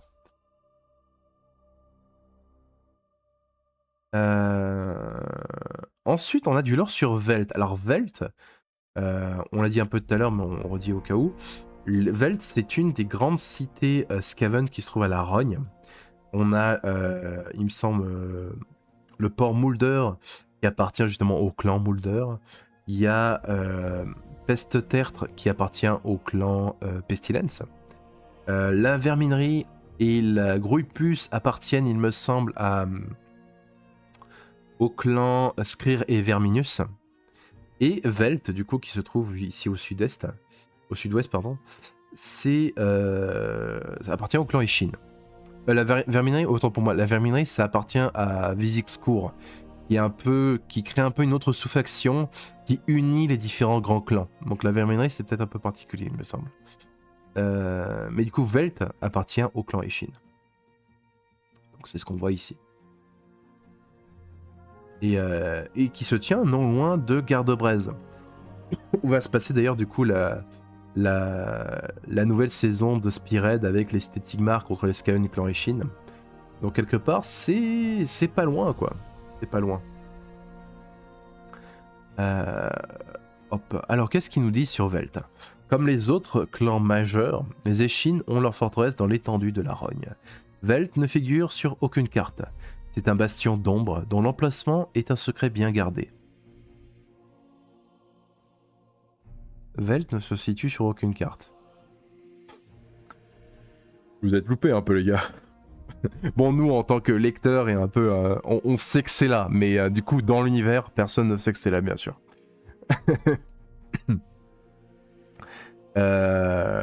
Donc, dans l'emplacement est bien gardé si bien gardé que certains croient qu'il se déplace sur caprice de ses seigneurs.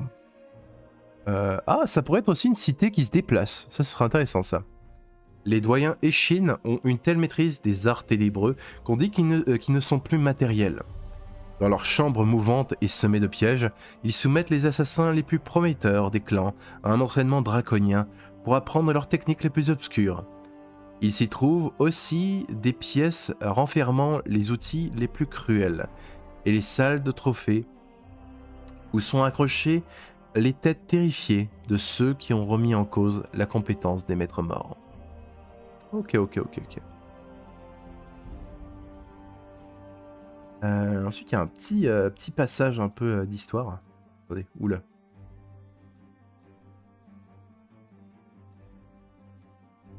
Ouais, c'est bon. Alors, la puanteur de la mort planait près de l'entrée de la grotte sanctuaire. Les corps des défenseurs elfes avaient été emmenés pour être incinérés. Les hommes rats gisaient là où ils avaient péri. Dans la grotte, Tathélia était agenouillée devant une idole de Cain, présentant ses respects funèbres. Une ombre se détacha du plafond. Elle coula comme dépourvue de squelette dans un silence absolu, le long du bras levé de la statue. Elle s'arrêta puis bondit, cap gonflé, de lames dégoulinant de poison. Les yeux de Talieta s'ouvrirent au dernier moment. La prêtresse elfe du meurtre se leva, dégaina son épée, déviant le coup de justesse.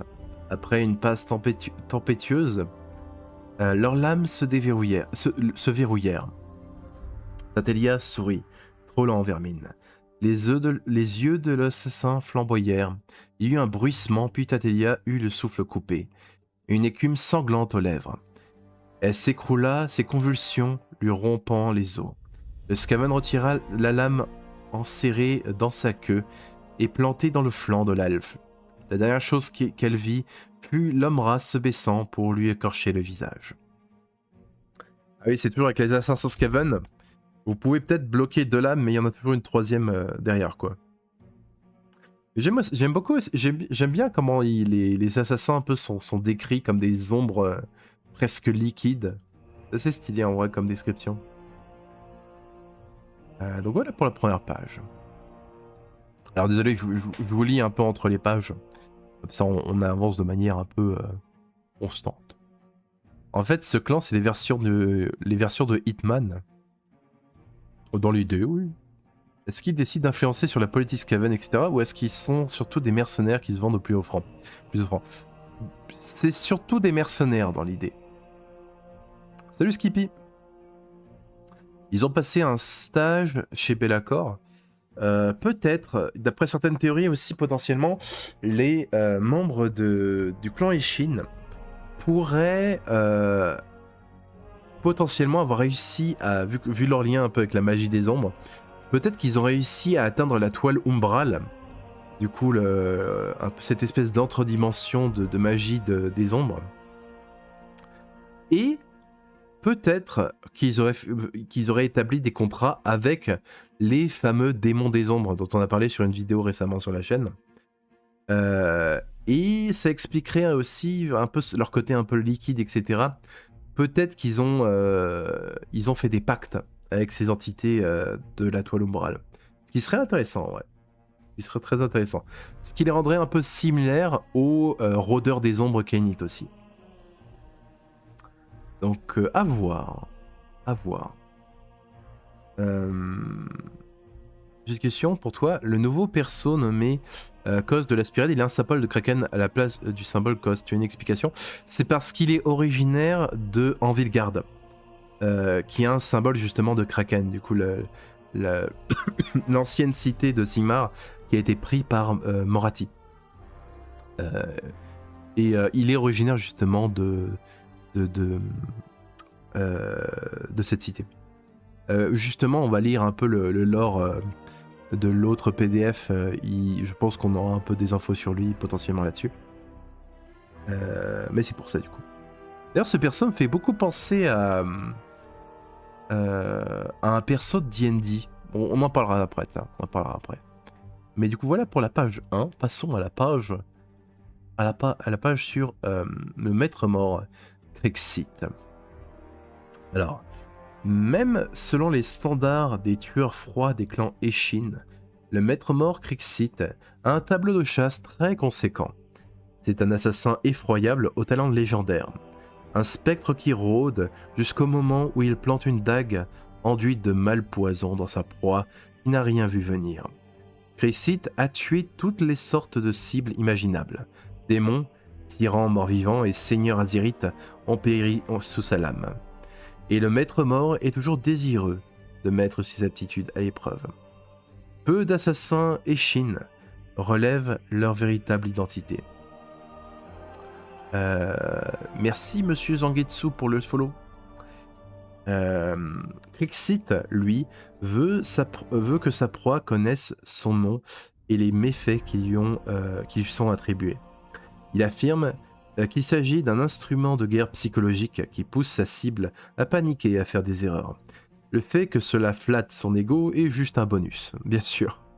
Si techniquement Crixit est un agent du clan Nictus, sa renommée individuelle dépasse de loin celle du groupe, et ses lames sont allouées par quiconque peut payer ses honoraires exorbitants. Chose inhabituelle pour un Scavel, il semble dépourvu de toute envie de régner, et les maîtres du clan Nictus tolèrent ce pantouflage à condition qu'il élimine leurs rivaux potentiels à l'extérieur et à l'intérieur du clan. Alors ça c'est intéressant, ouais. Ça c'est très intéressant. Déjà, un tout petit détail qui le démarque des autres Skaven, quoi. Il est tellement mégalomane, il court tellement après la renommée, etc., que ça efface son désir un peu de dominer, entre guillemets. Intéressant, ouais. J'aime beaucoup ce côté, c'est presque l'assassin parfait, en fait. Et aussi ce côté où justement la plupart des autres maîtres morts, les autres assassins Skaven, évitent de devenir célèbres. À part peut-être pour... comment il s'appelait Snitch. À part peut-être Snitch à Battle. Mais ouais, j'aime bien. Ouais, ça lui donne de la personnalité, je trouve. J'aime bien. L'arme principale de Crixit est son agilité surnaturelle. Grâce à des décennies d'entraînement et sa capacité à modeler les ombres, il se voile entièrement d'obscurité. Et même les éclaireurs au regard aiguisé ont du mal à apercevoir sa silhouette furtive. Sa cape est un artefact conscient, tissé à partir de l'essence volée d'un démon d'ombre. Et c'était un cadeau de Be'lakor. Ah, on y est. On parlait un peu tout à l'heure des démons des ombres. Potentiellement que les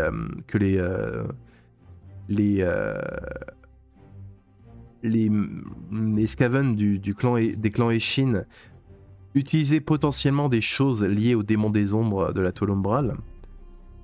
Et effectivement, donc Be'lakor lui a offert une cape fait avec l'essence d'un démon des ombres. Intéressant, très intéressant. Ce qui fait que potentiellement il a des aptitudes similaires peut-être au rôdeur des ombres Kenneth. Ça se trouve il peut se téléporter un peu à travers les ombres. Très stylé en tout cas. Donc en paiement de ses services qui provoquèrent la quasi-destruction d'une des tours d'argent de Tzeentch. Les tours d'argent de Tzeentch qui sont assez importantes, qui sont littéralement des vaisseaux extradimensionnels quasiment, d'immenses citadelles, qui sont dirigés par des invocateurs catectiques, du coup des démons qui sont les élèves de... Il me semble qu'il y en a 9 démons qui sont les élèves de Tzeentch et qui sont parmi ses meilleurs sorciers. Donc très stylé en vrai, très stylé. Et la raison pour laquelle Be'lakor a voulu faire exploser une tour d'argent, je suppose que c'est parce que les invocateurs catectiques pour la plupart sont au service d'Archaon. Donc il a peut-être voulu lui mettre des bâtons dans les roues. Crixit a reçu cette commission en tuant d'autres assassins qui voulaient plaire à Be'lakor, au moment même où il lui apportait leur tribut, ce qui a beaucoup amusé le Seigneur Démon. Ah oui, il y avait eu cette histoire où les maîtres assassins un peu se disputaient le contrat, lui avaient apporté des cadeaux à Be'lakor, et lui il les a juste tous zigouillés, et ça a été eux son cadeau à Be'lakor. Son cadeau à Be'lakor. Ce qui Ce qui montre, ce qui prouve un peu sa compétence quelque part. La cape de Krixit améliore grandement ses aptitudes déjà redoutables, lui permettant de sauter entre les zones d'ombre et d'émerger à portée d'une frappe de son adversaire. Ok, c'est exactement comme les rôdeurs de l'ombre Khainite. Ce qui rendrait un combat entre des rôdeurs de l'ombre et des maîtres assassins Skaven très stylé en vrai. Les armes du maître mort, quant à elles, sont enduites d'un mélange de poisons exotiques pour garantir que la moindre égratignure provoquera une infection, une nécrose, puis la mort. Pourtant, Krixit s'enorgueillit de sa minutie et continuera d'attaquer jusqu'à ce que la cible saigne d'une vingtaine de blessures mortelles. Et il aime la double dose, quoi. Il laisse pas de place au hasard. Il chive jusqu'à ce que tu bouges plus, quoi. Peut-être Malérion également. Peut-être, ouais, il pourrait y avoir un lien, tiens. Et merci, ça veut dire plus de l'or sur la cité ou plus de l'or sur la cité. Potentiellement plus de l'or, ouais. De toute façon, la cité existe toujours. Maintenant, elle s'appelle Arkouron. Et elle est sous le contrôle Khainite. Donc on aura sûrement toujours du lore sur cette cité dans le futur. Il me fait penser à Dritz, le nouveau perso des cités avec sa panthère. Oui, c'est ça. Le Dritz avec sa... Exactement. On regardera sûrement une image quand on arrivera sur le lore, justement, de ce personnage. Et c'est peut-être pour ça qu'inconsciemment, j'ai cru que c'était un elfe au début. C'est rigolo parce qu'en anglais, snitch, ça veut dire balance. Ouais, je pense que c'est voulu, clairement. C'est complètement voulu. Alors maintenant, passons au lore des coureurs d'égout. Les coureurs d'égout sont des hommes rats qui ont survécu à des missions d'assassinat pour progresser dans la hiérarchie des coupes-gorges des clans Eshin. Au cours de leur carrière, ils apprennent nombre de techniques pour donner la mort, comment paralyser un ennemi d'un seul coup de poignard, se fondre dans l'ombre et devenir presque invisible, et mélanger des préparations ésotériques capables de tuer n'importe quoi. Ils sont équipés d'outils de spécialistes, issus de l'arsenal de leur clan. Parmi eux, on compte des lames suintantes qui dégoulinent de toxines dérivées de la malpierre. Et des lames injectrices, des armes développées grâce à des technologies volées aux Skrier, injectant un mélange de malpierre moulue et de toxines Eshin à la moindre égratignure. Donc c'est ces trucs-là. Donc, ils se battent littéralement avec des seringues, quoi, dans l'idée. Ce qui est assez stylé en vrai.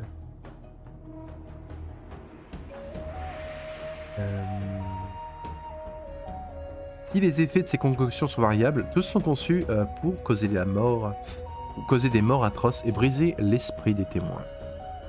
Ok. Si les coureurs d'égout excellent en mêlée, c'est leur capacité à se mouvoir sans être aperçus qui perturbe le plus de leurs ennemis. Formés aux étranges arts de l'ombre de leur clan, ils se faufilent dans les ouvertures les plus étroites et grimpent aisément les remparts. D'innombrables adversaires qui se pensaient à l'abri comprennent par erreur quand une dague leur ouvre la gorge. Comprennent leur erreur, pardon. Certains pacte-griffes peuvent demander aux coureurs d'égout d'espionner ou de saboter. Ces services sont très demandés lors des luttes de pouvoir de Viville et sèment tout autant de confusion dans les domaines des habitants de la surface. Ouais, ils sont là pour provoquer un peu le chaos, quoi. Bien stylé. Coureur nocturne. Brute, cruelle, qui adore s'acharner à plusieurs sur l'une de leurs victimes. Les coureurs nocturnes occupent le rang le plus bas de la hiérarchie des fantassins Eshin. Leur spécialité est de tuer sans honneur, et ils s'attaquent rarement à moins de 2 contre 1.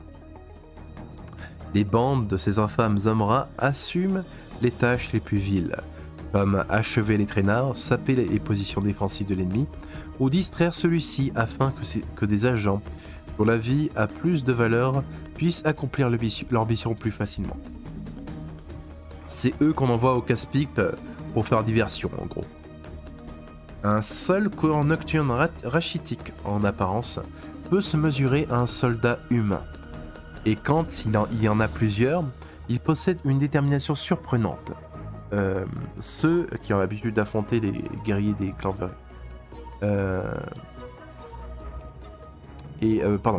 il possède une détermination surprenante, ceux qui ont l'habitude d'affronter des guerriers des clans Verminus. Ils sont armés de divers outils de mort à l'efficacité rustique. Les dagues et massues servent aux exécutions en face à face. Les frondes offrent une alternative à distance. Sont faciles à dissimuler et peuvent fracturer une mâchoire ou une tempe d'un tir bien placé. Un des instruments les plus fourbes de l'arsenal des coureurs nocturnes est le rat commun. Créatures très répandues sont dressées pour espionner et répandre les maladies et saboter en échange de viande pourrie pour assurer leur loyauté. Ah oui, c'est les rats kamikazes quoi. Quand des méthodes sont moins subtiles ou plus créatives sont requises, les saboteurs échinent lâchent des rats-bombes, des rongeurs qui portent divers explosifs à leur insu. Ils sont entraînés à foncer sur l'ennemi avant de détonner dans une gerbe de shrapnel ou un gaz toxique qui fait rapidement fondre les organes internes. Ah, c'est sympathique ça par contre les gaz. Bien stylé. Donc voilà donc pour le lore. On peut un peu lire les profils si ça vous dit. Donc ils ont formation de bataille, donc il y a une formation de bataille thématisée un peu du clan Eshin. Une meute meurtrière n'a qu'un seul but, éliminer sa cible. Une fois que cet objectif a été atteint et que l'élément de surprise a été perdu, les agents Eshin doivent veiller à leur propre survie. Donc pour rester dans la bataille, si la cible a été détruite, ajoutez 2 pouces de le criticité mouvement de suite Eshin. Ok. 2 pouces si vous tuez un héros spécifique. Ouais. Pourquoi pas. Parce que de base, genre, le maître mort bouge de 7... Crixit bouge de 7 pouces. Ils bougent tous de 7 pouces de base. Je me demande si ça change vraiment tout de passer à 9 pouces. Alors, les rumeurs abondent sur... Est-ce que c'est un doublon de ce qu'on a déjà lu? La cape d'ombre sang. Ah, ça précise un peu le nom de sa cape. Un présent que lui a fait Be'lakor. Ok. L'âme des 13 entailles.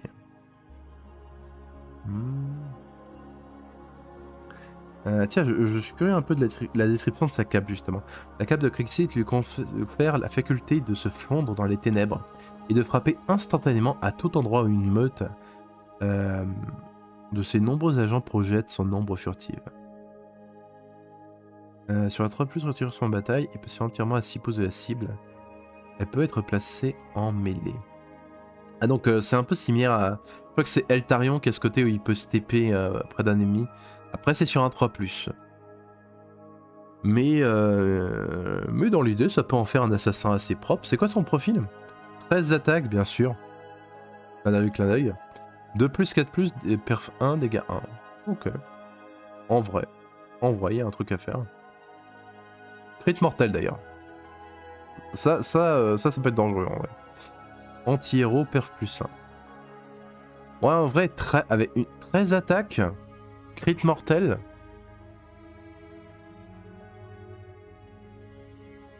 En vrai, il peut one-shot des héros à 5 blessures, quoi. 5 PV. Potentiellement. Ce qui est son rôle, je pense, clairement. Avec les queues butants en plus. Ils sont réalistes, la guerre n'a rien d'honorable. J'aime beaucoup l'artwork sous la formation de bataille, on dirait un loup ou un renard plus qu'un rat. Ah c'est vrai qu'il y a un petit côté renard, ouais. Et les queues mutantes, ouais, il a 3 queues effectivement. Il a 3 queues. Très stylé. Et on dirait presque une ombre, quoi, la façon dont l'artwork est fait. Très stylé. Et les coureurs d'égout. Donc on a déjà un peu lu l'or, c'est un peu, ça se répète un peu.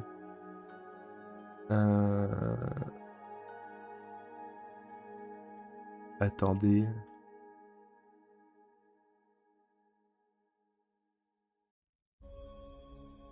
Attendez, c'est les coureurs d'égout qui ont les rats-bombes. Et c'est les coureurs nocturnes qui ont les... Ah, ils sont peut-être trompés, là.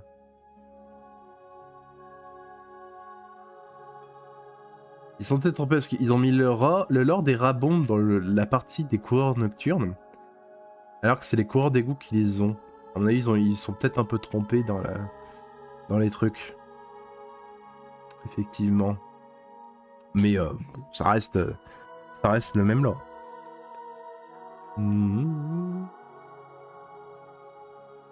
Donc ils ont 10 attaques. Dégâts D3. Ah non, ils ont pas 10 attaques. Ils touchent à 10 pouces, autant pour moi. Bombe de saboteur. 2 attaques. En vrai, dégâts D3, s'ils ont 2 attaques par tête de pipe, ça peut faire mal. Hein. Crit mortel. En vrai, les profils sont intéressants. Donc voilà pour le lore du supplément Skaven. Hop.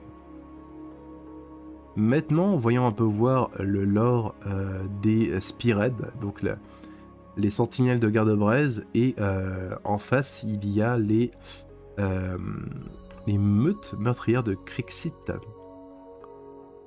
Et sans ça. Donc Garde-Braise qui se trouve ici à l'est du coup du Vastarid. Donc ça c'est la région du Vastarid, une région d'Akshi.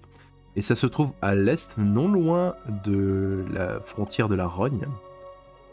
Et du coup c'est ici à Garde-Braise que va se passer un peu le lore qu'on va lire. Et du coup c'est là que les membres du coup des Sentinelles de Garde-Braise vont faire face aux assassins Skaven qui viennent sans doute de Velt, la cité des clans Eshin de la Rogne. Alors, sentinelle de Garde-Braise. Il faut une âme particulièrement endurcie pour se battre dans Garde-Braise.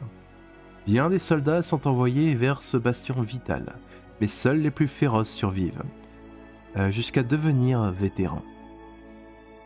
Ceux-là échappent souvent aux chaînes de commandement typiques et gravitent autour des capitaines charismatiques ayant fait leurs preuves.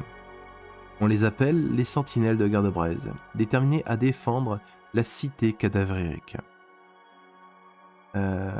Jorvan Vel, héritier du Kraken, est l'un de ses meneurs. Donc c'est celui qu'on voit un peu avec sa panthère. Qui, c'est vrai que beaucoup l'ont fait remarquer, mais il fait penser à Dritz. Le ranger, un peu le draw de D&D. Et en vrai, il y a une ressemblance. Hop, on va montrer un peu les artworks de Dritz. Qui est un perso draw très connu, qui est un ranger avec une panthère. Et il y a un air, là on le voit un peu mieux. Je trouve qu'il y a clairement un air au niveau de la cape, au niveau un peu de l'armure, et clairement aussi de la créature à ses côtés. Il y a un petit air en vrai. Mais ouais. Alors. Donc Jorvan Krill, qui est un survivant de Anvilgarde. Ça va être intéressant ça. Jorvan Krill, héritier du Kraken, est l'un de ses meneurs. Un patrouilleur débonnaire bien qu'avide de gloire. Originaire de Feu Anvilgarde, donc la cité qui a été reprise par Morathi durant les Broken Realms et qui est devenue Harkonnen, qu'on voit d'ailleurs maintenant aussi sur la carte. Donc Harkonnen se trouve, donc là vous avez Garde-Braise et vous avez Amorolaksha aussi pour vous représenter un peu où vous êtes là. Et Harkonnen se trouve au nord d'Amorolaksha et c'est là que se trouvait avant Anvilgarde justement. Donc il est originaire de cette ancienne cité à la base. accompagné de Texa, sa fidèle panthère. De l'élite intransigeante des grenadiers des guildes franches, dont l'arsenal incendiaire et les bardiches lourdes ont fureur en milieu urbain, et de preux cuirassés mus par l'honneur, il arpente la cité de cendres pour débusquer les hommes rats. Krill n'est pas un homme de foi, mais apprécie sa puissance. C'est pourquoi il est souvent flanqué par un forge-prêtre de Malus, dont les oraisons prêtent une pieuse résolution à ses compagnons. Donc il y a aussi le forge-prêtre avec eux. La panthère est un pion d'ailleurs en jeu. Ok. J'imagine que la vermine croit nous tenir piégés. Eh bien mes amis, que diriez-vous que nous allions la défaire de cette idée? Donc, au lendemain de la Malruine, Jordan Krill mène un groupe de vétérans des guildes franches dans les ruines de Garde-Braise pour combattre l'invasion Skaven. L'heure est sombre, mais le moral des Akshiens reste ardent. Jeu de mots, Akshiens ardent, bien sûr. Alors Krill commande désormais un groupe éclectique, mais les tactiques dont il l'usait jadis produisent toujours leur effet. Ok. Donc ça lie un peu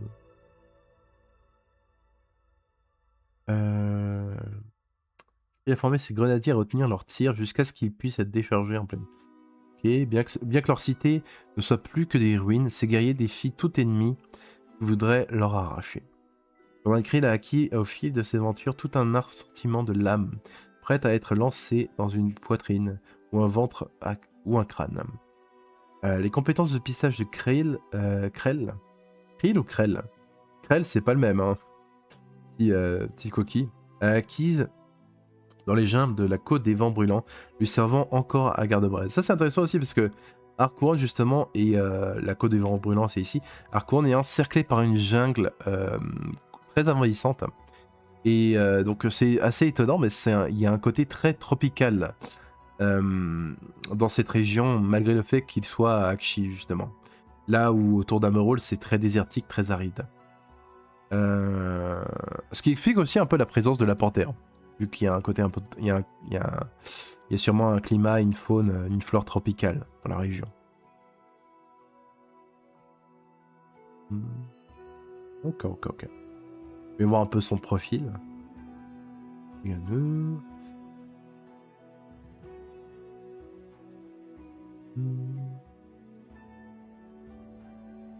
Ok.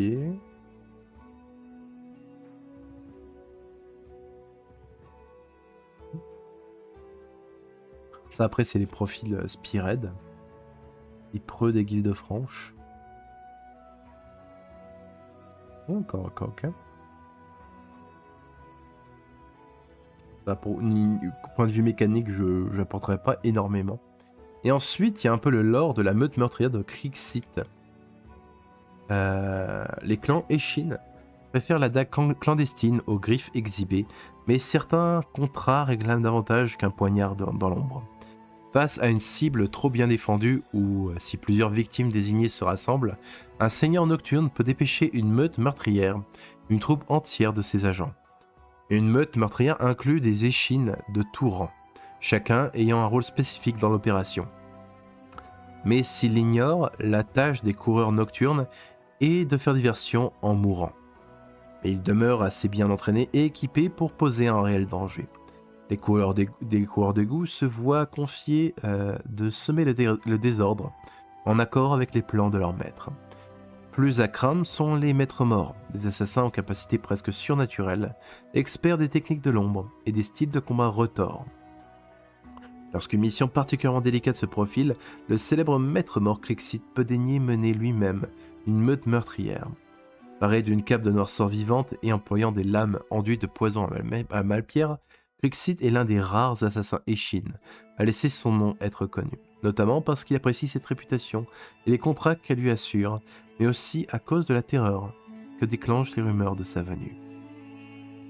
Pas été facile celle-là. Chose hommes savent Ils sont chassés, alors ce terre se cache. Et Crixid les trouve. Où est Paiement maintenant?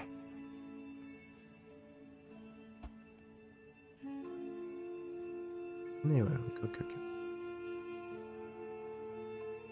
Ça charge. Ouais, le profil est légèrement différent. Généralement, en Spearhead, ils sont un poil nerfés, j'ai l'impression. Ils ont des capacités en moins, ils sont plus simplifiés dans l'idée. Mais voilà donc pour les... pour le supplément, un peu les règles gratuites et un peu le petit lore de la boîte de la Cité de Cendres. Hop. Maintenant, donc on a un peu près tout vu. Il y a des petits trucs un peu sur les règles, etc. Mais on a lu un peu le plus gros du lore. On peut voir un peu, lire un peu la chronique sur sur Tzeentch, qui parle aussi un peu des lunettes, chose intéressante. Et qui mentionne aussi un peu l'Okari Dara. Ça va être assez intéressant à explorer ça. C'est presque l'héros D&D à ce niveau-là, Dritz Do'Urden. Oui, c'est ça. Ça y ressemble. C'est pas la même chose, c'est un humain. Il a une histoire un peu différente, clairement. Parce que c'est pas l'histoire d'Edro, clairement pas. Mais quoi qu'après, il est un peu en train de fuir une société de Delphes meurtrière matriarcale. Il y a un parallèle en vrai. Il y a un parallèle, c'est un genre de guerrier ranger avec une panthère qui fuit des elfes, des elfes assassins avec une société matriarcale. Il y a un parallèle. On sait ce qui a motivé Moratti à prendre Nilfgaard ou ce qu'elle en a fait depuis. Potentiellement, elle en avait après la porte au royaume, la porte au royaume cachée dans Nilfgaard. Il y a une porte au royaume assez unique et qui offre un intérêt stratégique assez important parce que c'est une porte au royaume qui mène à 3 endroits différents. Là où la plupart des autres portes au royaume vont à un seul endroit. Donc il y avait un intérêt stratégique pour elle, clairement. Salut Mickaël, rebonjour, ça fait maison de retraite mais je sors de table. Ah bah, j'espère que tu as bien mangé. Pourquoi c'est qui Krell? Krell c'était... un ancien guerrier du chaos qui a été ramené par la vie par un nécromancien. J'ai oublié le nom du nécromancien. Et c'était d'ailleurs, c'est devenu un des mortards qui me semble, Krell. Si je dis pas de bêtises. Donc dans l'idée, c'était un personnage de la mort. Je rebats un petit coup. Hop.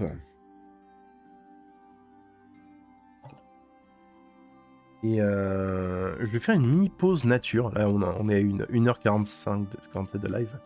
Je vous fais une petite pause de quelques minutes. Et ensuite, on reprend sur la lecture de la chronique de la reine de Tzeentch. Ça vous dit. Je vous dis à toutes. Je reviens dans 3-4 minutes.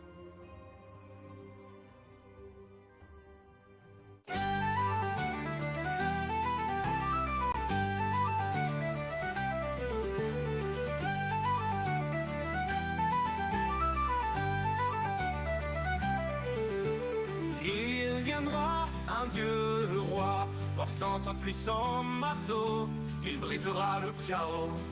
Oh Azir, oh Giran no Shaish, oh Azir, oh Giran no Shaish, au royaume mortel, ses ennemis subiront la colère de la tempête.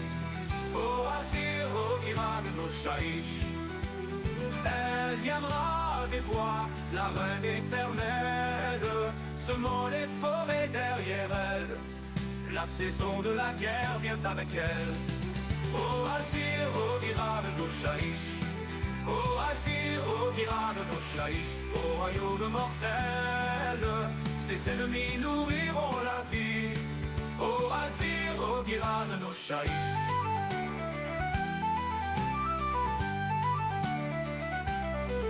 Il viendra un grand nécromancien avec ses légions sépulcrales, soumis à sa volonté. Oh Azir, oh Giran no Shaish, Oh Azir, Ogira de Noshaïch, au royaume mortel, ses ennemis ne serviront à jamais. Oh Azir, Ogira de Noshaïch.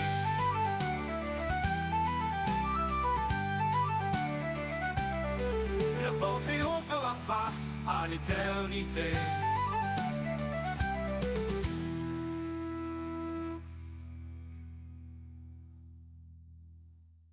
Elle viendra, un grand nécromancien. Oui, mais revoilà. Vidange, oui, exactement. Quand tu dis qu'il est devenu Mortark, si tu parles de Sodorus, non. Pardon, autant pour moi, Krell était un des Mortarks de la fin des temps, spécifiquement. Comme l'était aussi, je crois, à un moment donné, Vlad l'a été, Luthor Archon l'a été, enfin, c'est Mortark de la fin des temps, pas les Mortarks d'AOS. Je précise. Heureux. Donc, je vous propose de lire la chronique de Tzeentch, la chronique de la ruine de Tzeentch. Alors, j'ai fait une petite traduction. Hop, je vais vous laisser l'image là telle quelle. Tac, mais je fais une petite traduction à côté. Hop.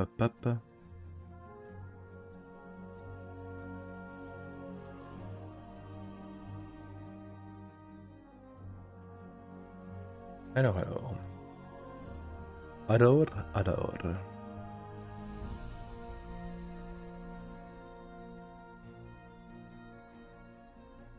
Let's go. Alors, suivez Kairos Fateweaver alors qu'il met en action un plan mûri depuis de nombreuses années et qui pourrait signifier la ruine pour les Luminettes. Alors, attaquons donc cette chronique de la ruine de Tzeentch. Maintenant, la réalité brûle et coule comme de la cire chaude, tandis que le démon Kairos Fateweaver déchaîne la mesure de son pouvoir offert par Tzeentch. Le désert cristallin de Hysh se transforme en un bourbier bouillonnant 12 iridescent, dans lequel les piquiers elfes s'enfoncent en hurlant. Ici, la gravité est inversée, et une phalange de sentinelles au visage sévère plonge vers le ciel, tournoyant cul par-dessus la tête. Fesses par-dessus la tête. Là, un noble elfe s'effondre à genoux, vomissant un globule d'argent fondu. La masse informe se transforme en un gantelet et saisit l'elfe frappé à la gorge, lui étranglant la vie. Lui étranglant à mort. Ouais, c'est sport, ça. Toujours des trucs chelous avec Tzeentch. La moitié des Vanari est annihilée en un clin d'œil. Mais les elfes de Hysh ne sont pas gouvernés par la peur. Voici qu'arrive un grand escadron en formation de diamants de cavaliers luminescents. Leur aume luisant même sous le ciel menaçant de Chamon. Ils foncent droit sur la première masse de démons gambadants, parvenant d'une manière ou d'une autre à traverser intacte une tempête de feu et de sorcellerie, abaissant leurs lances et dans les instants précédant l'impact. Après, les lunettes sont aussi assez férus côté magie arcane, donc ils ont quelques tricks contre Tzeentch. Les deux têtes de Kairos claquent et jacassent tandis qu'ils regardent ces fantassins infernaux être enfoncés dans la terre, leur corps difforme explosant en une gerbe de flammes et de couleurs criardes. Certains des elfes tombent, transformés en torches frémissantes. D'autres continuent à chevaucher, prenant de la vitesse alors qu'ils galopent vers le Fateweaver. Les yeux des cavaliers Vanari brillent de haine. À leur tête se trouve un champion portant un aume à la crête façonnée à l'image d'un grand aigle. Il est grand, il est grand et svelte, à la manière de tous les elfes. L'autorité suinte de chacun de ses pores. Sous son tabard de soie est brodé un croissant de lune, entouré d'un trio d'étoiles brillantes. Cette vue déclenche un souvenir profondément ancré, quelque chose à propos de celui-ci, quelque chose de familier, dit la tête gauche de Kéros, capable de scruter l'étendue de l'histoire. Oui, parce qu'il y a une tête, pour rappel, pour ceux qui ne savent pas, il y a une tête de Kéros qui peut voir le passé et une autre qui peut voir le futur, en fait. Oui, dit l'autre tête, celui-ci bénit du pouvoir d'envisager tous les futurs possibles. Je vois la jonction des destins se rassembler autour de lui. Il a de la valeur, mais pourquoi ?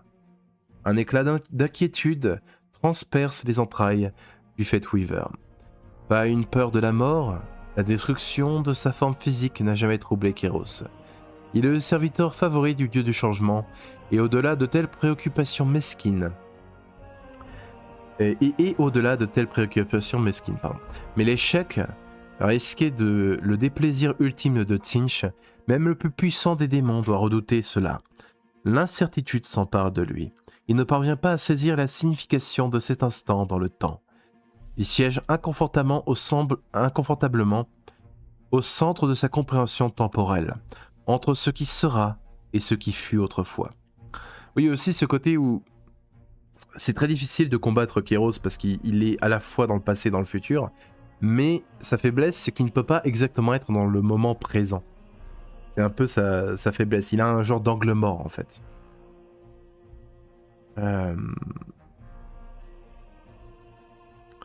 L'échec le plus flagrant de Kéros a toujours été de combler ce gouffre de perception. Voilà justement un peu cette espèce d'angle mort. Pourtant Tzeentch l'a envoyé en ce lieu ravagé par la sorcellerie pour faire la guerre aux luminettes pour une raison. Quelque part dans son esprit labyrinthique se trouvent les réponses dont Kéros a besoin.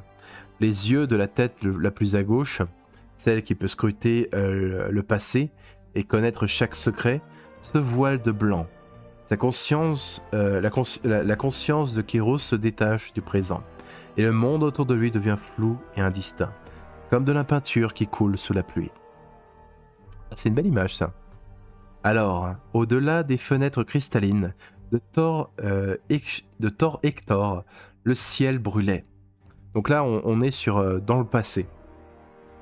On est dans une vision du passé. Des traits de magie fendaient les cieux, brisant les délicats minarets et les balcons de verre de la plus belle citadelle d'Imitrika. Du coup, ça c'est à Ish, le royaume de lumière. Imitrika, c'est l'un des continents-nations des Illuminati. Il y a 10 nations Illuminati. Et Imitrika est l'une d'entre elles, justement. 2 elfes couraient le long d'un corridor sinueux de la grande flèche d'Ectis. Leur visage pâle et hanté. Tous deux partageaient des traits, cheveux de lin et yeux blancs glace. Le plus infime indice d'une ride sous les yeux de l'elfe de tête révélait qu'il était l'aîné des deux.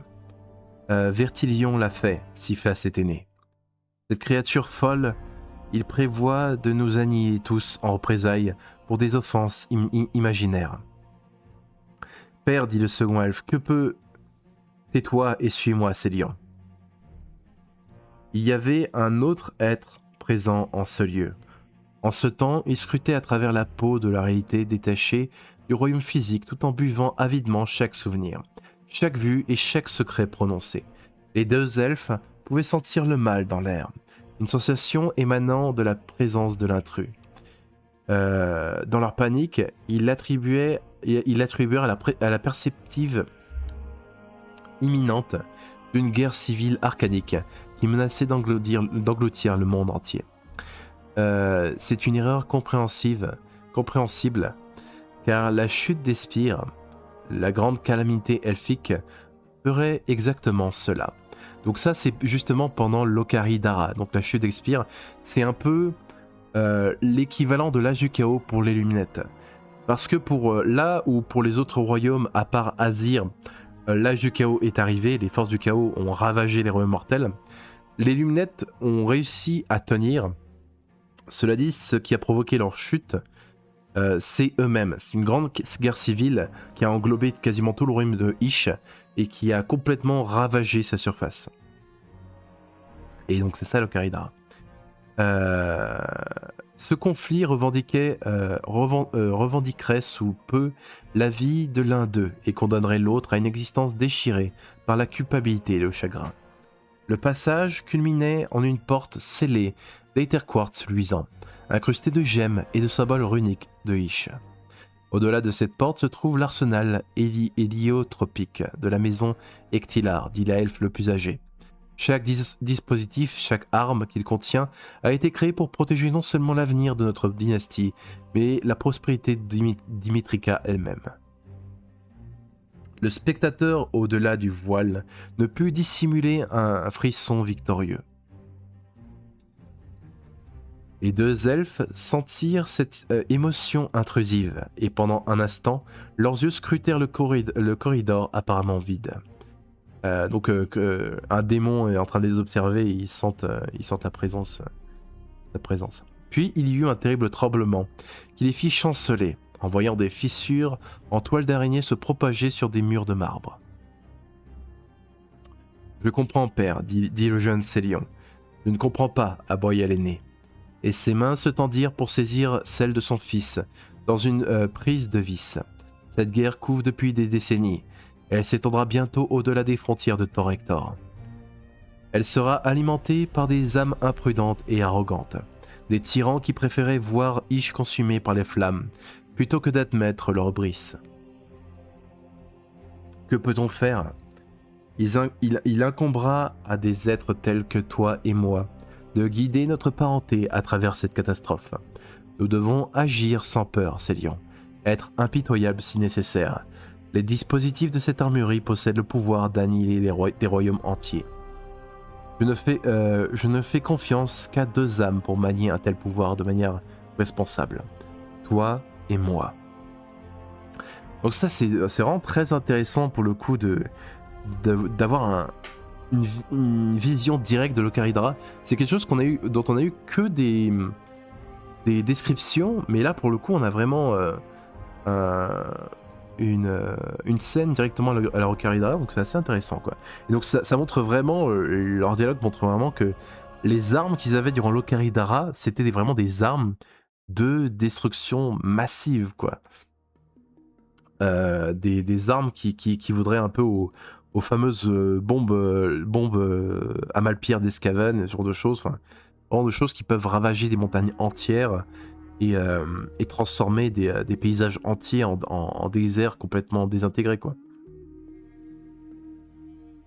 Et techniquement d'ailleurs, à l'âge de Sigmar, certains ont toujours un peu les plans de ces armes ou des parties de ces armes un peu cachées dans des coffres et ils ont juré de ne jamais les réutiliser. Mais techniquement, les lunettes ont toujours ce genre de choses dans leur tiroir, quoi, maintenant à l'âge de Sigmar. Ce qui les rend très dangereux potentiellement. Très très dangereux. Donc il dit je n'ai confiance que en toi et moi pour utiliser un tel pouvoir de manière responsable. Père, il n'y a pas de temps pour le doute. Seul celui qui partage mon sang peut briser les sceaux qui gardent cette chambre. Il saisit et tordit le bras de son fils, de sorte à ce que la paume soit tournée vers le haut.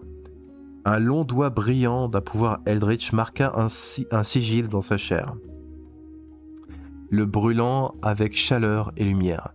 Célion siffla de douleur, mais il ne se retira pas. Quand son père eut terminé, l'avant-bras de l'elfe était traversé de symboles délicats en écriture de Ish.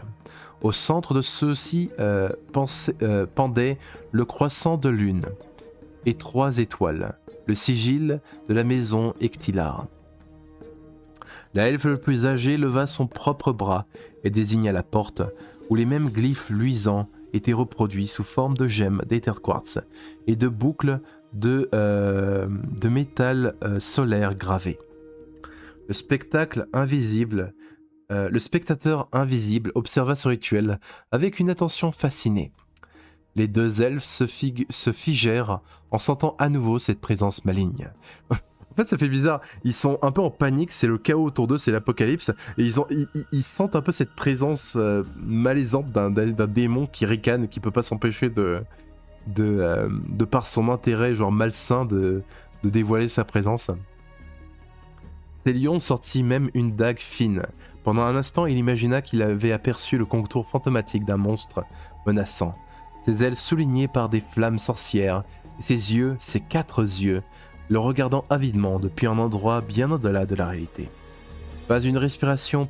En fait, ce qui est intéressant, parce que là, du coup, c'est Kéros, mais ce qui est intéressant, c'est que pour Kéros, le moment qui était décrit plus tôt, où il voyait un elfe un peu ridé et ancien qui avait un rôle important, et ce moment-là qu'on est en train de voir qui est dans le passé, et on va peut-être même voir un autre moment futur, tous ces moments, pour lui, c'est le même moment. Vu qu'il vit, il vit à la fois dans le passé et dans le futur, tous ces moments un peu se superposent pour Kéros. Ce qui est intéressant, ça montre vraiment à quel point il a un mode d'existence complètement différent d'un mortel ou même des autres démons en fait. Même si après le royaume du chaos a un peu des micmacs temporels aussi, donc c'est un peu peut-être comment vivent les démons de manière générale d'ailleurs quelque part. Mais ça peut être marrant parce que vous pouvez combattre un démon et vous pouvez ensuite le recombattre genre peut-être dans plusieurs années, et ça se trouve ce démon vous reconnaît pas parce qu'il va vous combattre pour la première fois pour vous dans son futur. Enfin ça peut faire des trucs débiles, ça peut être marrant. Il y a vraiment des trucs marrants à faire avec les micmacs temporels du royaume du chaos quoi. Et avec Kéros en général d'ailleurs. Le temps est relatif pour lui. Ouais, c'est à peu près ça quoi. Tout est en simultané.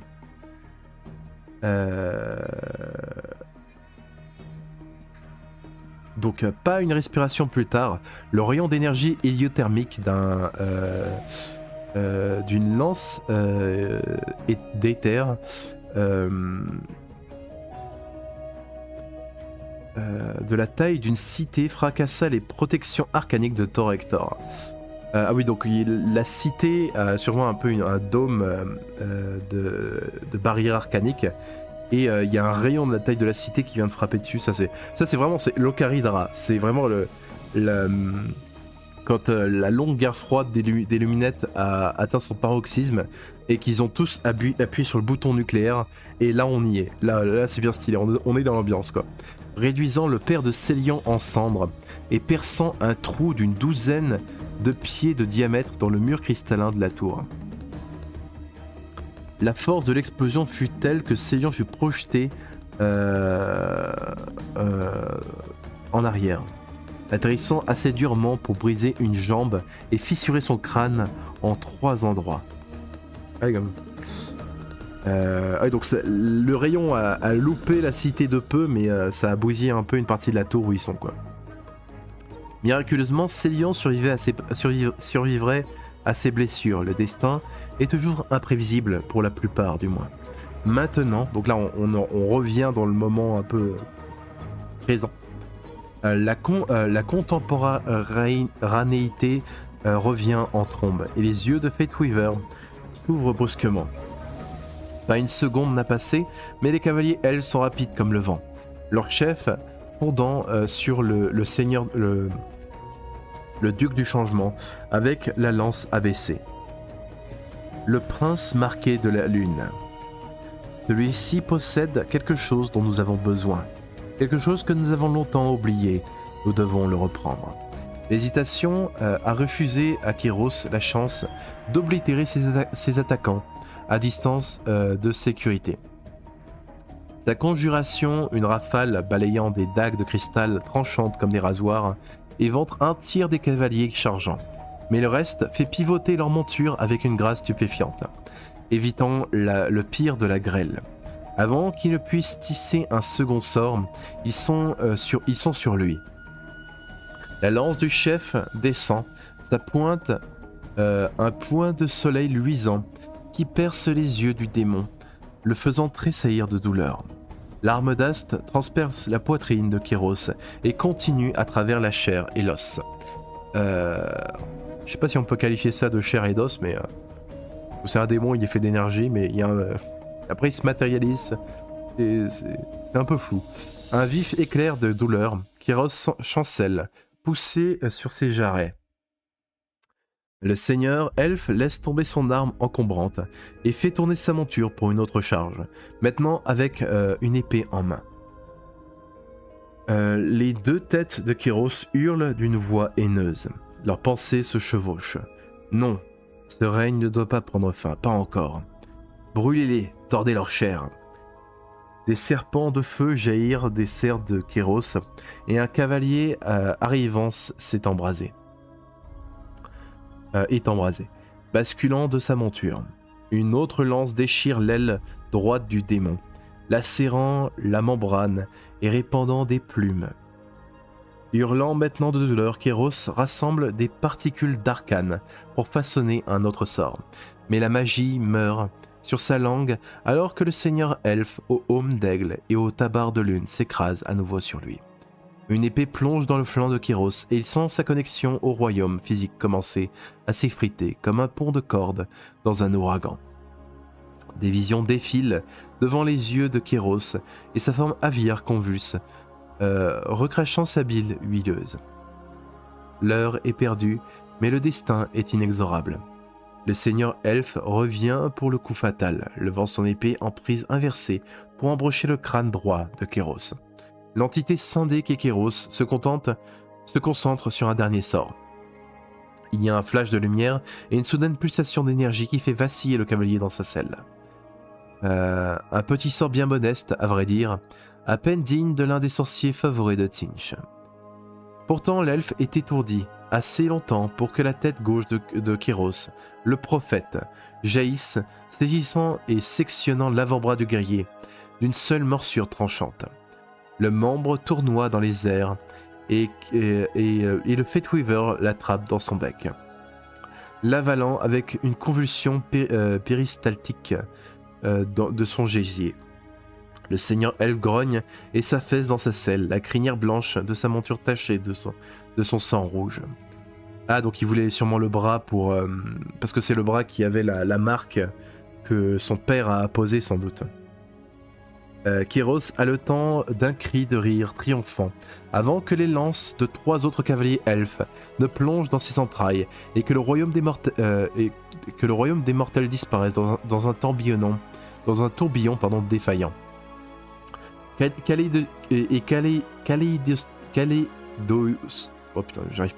Kaléidoscopique de couleurs et de sensations. Bientôt, donc là on est dans le futur maintenant. On est dans le futur de ce moment-là.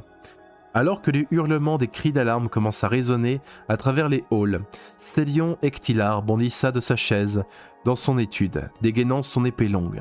Le seigneur régent Manchot Dimitrica marchera à la rencontre de cette perturbation sans peur, sa foulée rapide assurée. Donc l'elfe Célion a survécu, mais il a perdu un bras, quoi. Et pourtant, un ver d'incertitude se tortillera dans son cœur. Car il ne devrait y avoir aucune perturbation ici, au cœur de Tor Hector. Reconstruit dans toute son ancienne gloire après les horreurs de la chute des spires. 2 tueurs masqués attendront le seigneur régent alors qu'il sortira de ses quartiers au sommet de la flèche. Au sommet de la tour. Il abattra les 2 d'un coup de pointe et d'un tranchant économique de sa lame, ralentissant à peine. « Qui êtes-vous » demanda-t-il à l'un de ses adversaires mourants lorsque l'homme convulse et tremble. « Comment avez-vous franchi ces murs ?»« Il nous a guidés » murmura l'homme. L'ineffable. Il connaît ton esprit, elfe. Il connaîtra ta honte et celle de tes ancêtres. Honte. Ce mot déclencha quelque chose dans l'esprit de Célion. Des souvenirs d'une tragédie de sa jeunesse, encore aussi crue qu'autrefois. Un soupçon terrible descendra alors de son épée. Et il acheva le contrevenant mourant. La main manquante de Célion commença à pulser de vagues d'agonie, le poussant à genoux. À ce moment-là, il se sera écoulé plus d'un siècle depuis cette bataille fatidique contre les hordes démoniques du dieu du changement. Le membre fantôme l'a hanté depuis lors, un rappel constant et désagréable de sa fragilité mortelle. Habituellement, la douleur a été gérable. Seulement maintenant, elle deviendra atroce. comme si quelque part, loin, quelqu'un plongeait sa main sectionnée dans une cuve d'huile bouillante. Et malgré la distance, il pouvait sentir toute l'immensité de chaque nerf hurlant. La douleur l'attirera comme une laisse. Elle guidera jusqu'à la chambre secrète de la maison Ectilar, dans laquelle aucun être vivant n'est entré depuis plus de 5 siècles. Maintenant, l'entrée de cette voûte, la honte secrète de sa dynastie scellée et oubliée, sera jonchée de cadavres de guerriers Vanari, leur corps fumant et fondant dans la lueur résiduelle d'une puissante sorcellerie. Oh pardon, j'ai peut-être un petit bruit désagréable. Sans faire exprès, j'ai touché le micro. Là se tiendra le démon à 2 têtes de ses rêves et de ses souvenirs. Les yeux brillants de triomphe, entourés de suppliants agenouillés portant des masques de guerre aviaires. Mon maître désire ce qui se trouve au-delà de ces portes, rappera le démon. Rien que des jouets grossiers de facture elfe, mais assez, s'ils sont déployés avec habileté, pour rallumer les anciennes querelles de ton peuple. Ah oui, du coup, en fait, Kéros, il veut choper les codes nucléaires et il veut relancer une guerre froide. Quelque part, c'est assez réaliste hein, comme plot. Aucun elfe de Ish ne lèvera plus jamais les armes contre ses semblables. Les deux têtes s'inclineront moqueusement. Non, Célion pivotera sa lame en prise inversée, la pointe scintillante dirigée vers son cœur. C'est marrant, cette partie est écrite au futur parce que c'est dans le futur. Pensiez-vous que je permettrais cela? Sans moi, vous ne pouvez pas rentrer. Je mourrai avant de vous laisser, toi et ta vermine, faire un seul pas au-delà de ce seuil. Mais la défiance de Célion tombera sur des oreilles sourdes. La tête gauche du démon commença à convulser, se soulevant et s'abaissant. Sa gueule s'ouvrira pour égurgiter une masse pâle de chair, à moitié dissoute par les sucs acides. Un membre elfe, Célion criera à genoux et tombera à genoux, saisissant instinctivement de sa bonne main un bras qui n'est pas là. Son épée claquera sur le sol. « Il y a de la magie dans tes veines », dira le démon, la bave coulant de son bec. Ce pouvoir est à la fois la clé et le verrou. Tant que tu vis, je peux piller ce que je veux. Et je ne te donne pas la permission de mourir. Pas encore. Serrant son grotesque trophée, le démon tracera les mêmes glyphes luisants qu'il avait observés des siècles auparavant. Célion ne peut rien faire d'autre que fixer avec horreur, sentant les sensations fantomatiques dans ses doigts absents, alors qu'il effleure les runes de Ish, sans pouvoir exercer aucun contrôle. La voûte de Thor-Hector s'ouvrira en bâillant. Célion hurlera de rage, impuissant, et chargera le Fateweaver. D'un simple geste du seigneur démon l'arrêtera net. La elfe paralysée par un sort de liaison canalisé à travers son propre membre manquant. Une fois de plus, les secrets honteux de l'Ocaridra seront déchaînés sur Ish. Cette fois non par les elfes responsables de leur création, mais par les serviteurs de Kéros. Célion survivra juste assez longtemps pour voir la damnation finale de la maison Ectilar, avant d'être consumé dans les feux de l'ubris de sa dynastie. Telle est la destinée.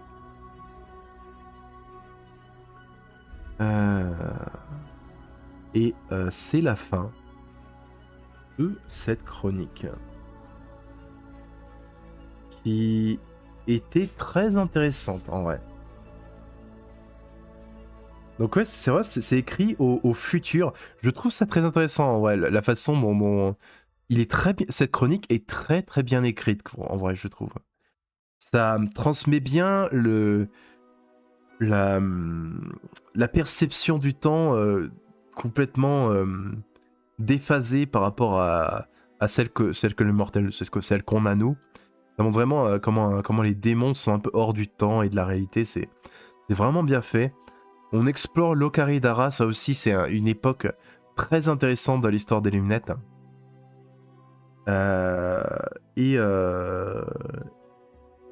et on voit vraiment toute la destruction que sont capables les armes de destruction massive du coup des lunettes. Et malheureusement, elles peuvent aussi être utilisées contre eux. Ce que Kéros a fait. Une chronique, une des meilleures chroniques de la ruine qu'on a eu jusqu'ici, personnellement. Je l'aime beaucoup. Elle fait pas juste que présenter en fait les nouvelles unités. Il y a une vraie histoire autour de ça. Et belle histoire, une belle histoire.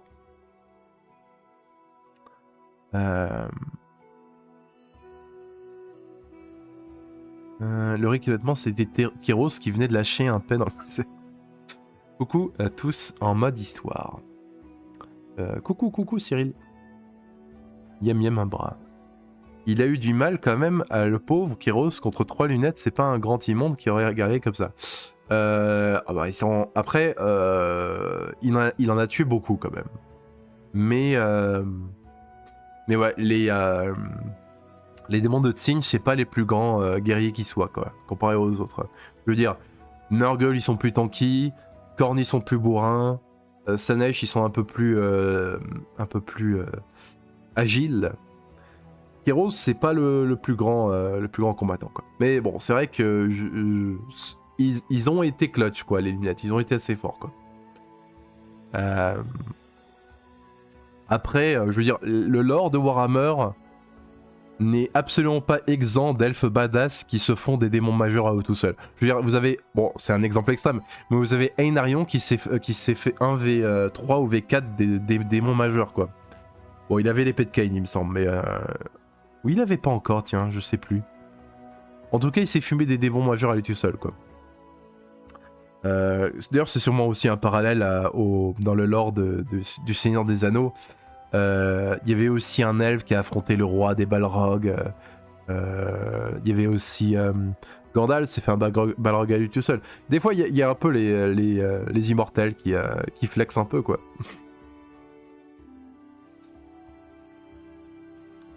Sous la chronique, on a un laïus sur le terrain de la faction de Tsinch. Je vois pas le rapport hormis publicitaire.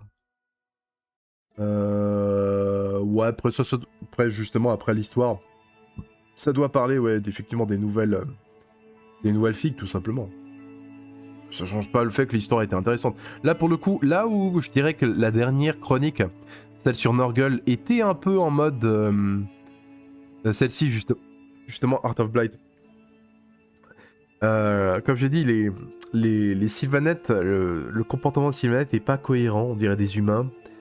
Et il y a un peu plein d'unités de Nurgle qui sont mentionnées dans l'histoire en mode caméo. Ah, ils sont là aussi, ils sont là aussi, ils sont là aussi. Cette chronique, elle était bof. Elle faisait un peu pub. Celle-ci, elle était très intéressante en vrai. J'ai beaucoup aimé.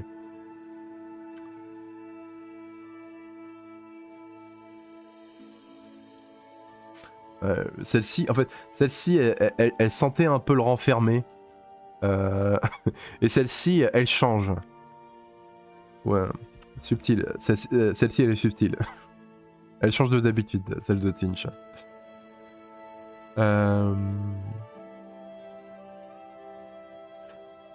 Ça change. Il livre entier comme ça, par contre. Il livre entier comme ça. Comment ça? J'aime beaucoup également les artworks, notamment le visage écorché, le masque, la bestiole de Tsinch. Ouais, c'est vrai aussi. Oh coucou, c'est quand la tier list? On a fini la chronique, on a fini les news. Ça nous aura pris 2 heures tout de même. Mais on va pouvoir passer à la petite tier list. On va peut-être être un peu plus rapide que d'habitude sur les trucs pour pas non plus étendre le live à 4 heures, mais nous y voilà. Il y avait beaucoup de news aujourd'hui, c'est surtout pour ça qu'on a passé beaucoup de temps sur les news.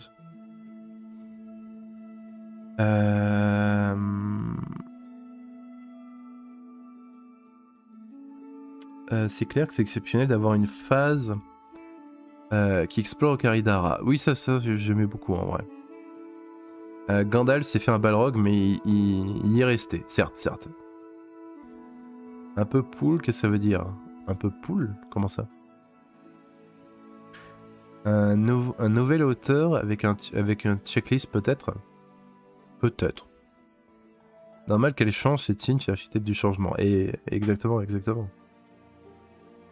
Je la pensais faite, moi. Ah non, on y est. Nous y sommes. Alors. Donc, nous allons faire cette petite tier list sur les musiciens. Donc, on a fait d'autres tier lists un peu sur différents archétypes. On a fait une tier list sur les mages, une tier list sur les prêtres, une tier list sur les musiciens. Je pense qu'on fera une tier list peut-être sur les porte-bannières, les guerriers, les assassins. On va explorer un peu les différents archétypes. Les tanks, un peu les défenseurs. On va un peu explorer différents archétypes. Donc là, ce sont les musiciens, un peu de chaque faction. Certaines factions, j'en ai pas trop trouvé. Mais pour la blague, j'en ai quand même mis. Je crois qu'il n'y a qu'une faction qui manque vraiment dans cette tier list. Mais dans l'idée, il y a à peu près tout le monde. Donc on va parler un peu du lore. Certains ont un peu plus de lore que d'autres pour les musiciens. On va au niveau des paramètres un peu qu'est-ce qui va faire qu'un musicien est haut ou bas dans la tier list. Ça dépendra un peu de leur histoire. Ça dépendra aussi un peu de l'originalité, je dirais, de l'instrument. La créativité, un peu comment c'est utilisé, ce genre de choses. Voilà dans l'idée. Voilà un peu les paramètres de cette tier list. Donc on commence par le Squig Piper. Ça j'adore, par contre du coup c'est un musicien gobelin qui utilise un squig pour s'en servir comme cornemuse. Ça pour le coup rien que de base il y a une belle originalité. Et ce qui est marrant c'est que dans le jeu de rôle, notamment dans Tuple Destruction, ça j'aime bien un peu parler de temps en temps du jeu de rôle, il y a un item justement de Squid Piper, voilà, Squig Griller Pipes, qui est un item qui vous permet en fait, en faisant un test d'entertain, du coup de performance, qui vous permet d'invoquer des squigs, une horde de squigs qui va arriver un peu sur le champ de bataille où vous êtes. Mais ce qui est marrant et ce qui est très gobelin, c'est que les squigs qui vont apparaître, qui vont répondre un peu à l'appel de cette cornemuse, ils vous obéissent pas. C'est juste que vous êtes dans une bataille, c'est un peu la panade, vous invoquez entre guillemets des squigs. Les squigs sont pas de votre côté, c'est juste que il y a des squigs maintenant sur le champ de bataille. C'est juste que vous faites un sacré bordel. Alors techniquement, généralement, ces squigs vont plus focus vos ennemis que des grottes, des orques, etc. Mais dans l'idée, une fois que vos ennemis sont morts, ils vont s'attaquer à vous. Donc franchement, ça c'est un item typiquement grotte et j'adore complètement quoi. Donc moi, je vais le mettre en S. On va appeler ça un virtuoso, tiens, en S. Virtuoso. C'est un des meilleurs, je veux dire, c'est magnifique. En plus, j'adore son expression, on voit ses joues qui se gonflent. D'ailleurs, le sculpte, juste le sculpte, je trouve la performance est super bien faite. On voit le côté où il souffle dans le corps, c'est vraiment bien fait, ouais. Très bien fait. Souffler dans un squig, faut être confiant, ou gobelin. En vrai, les squigs, ça c'est un autre truc qui est intéressant au niveau lore. C'est vraiment de la biotechnologie. Les squigs leur servent à tout. Ils s'en servent comme nourriture, ils s'en servent comme monture, ils peuvent s'en servir comme ballon pour des engins volants, ils peuvent s'en servir comme instrument, ils peuvent s'en servir pour faire des perruques, parce qu'ils n'ont pas de cheveux à la base, mais ils peuvent... Il y a des squigs qui permettent de les implanter sur votre tête et d'avoir des cheveux entre guillemets. Enfin, les squigs peuvent quasiment tout faire, c'est incroyable ce truc. C'est de la biotechnologie. Donc je le mets en S. Ah oui, alors, maintenant c'est là qu'on arrive sur des trucs un peu débiles. Alors, dites-moi ce qui ne va pas ici. Ça va vous venir assez rapidement. Ça va venir assez rapidement. Quel est le souci ? Voilà, donc je vous laisse un peu, encore 3 secondes. 3, 2, 1. Comment est-ce que ce débile souffle dans le corps avec un bec ? C'est physiquement pas possible. Du coup, c'est juste physiquement pas possible. Alors, il y a un monde où il peut se l'enfoncer dans la gorge pour souffler. Ça devient bizarre du coup, mais mais c'est juste pas possible du tout. Si vous avez un musicien qui peut pas souffler dans le corps, quoi. Ça, c'est excellent, je trouve. C'est complètement débile. Donc, bon, moi je vais le mettre en D. Comment ça marche? Comment ça marche? Ça marche pas. C'est comme un sifflet oiseau un peu. Ouais, c'est un peu ça. Il serait temps que les grottes kidnappent un Isharan Ambaylor pour le forcer à contrôler les bêtes squig. Il pourrait. Il a pas d'armes. Certains musiciens n'ont juste pas d'armes, c'est vrai. Ils font partie de toute une unité, quoi. La gueule, c'est magique. Ouais, mais bon, là, bon, c'est un Tangor. C'est littéralement un homme bête du dieu du changement.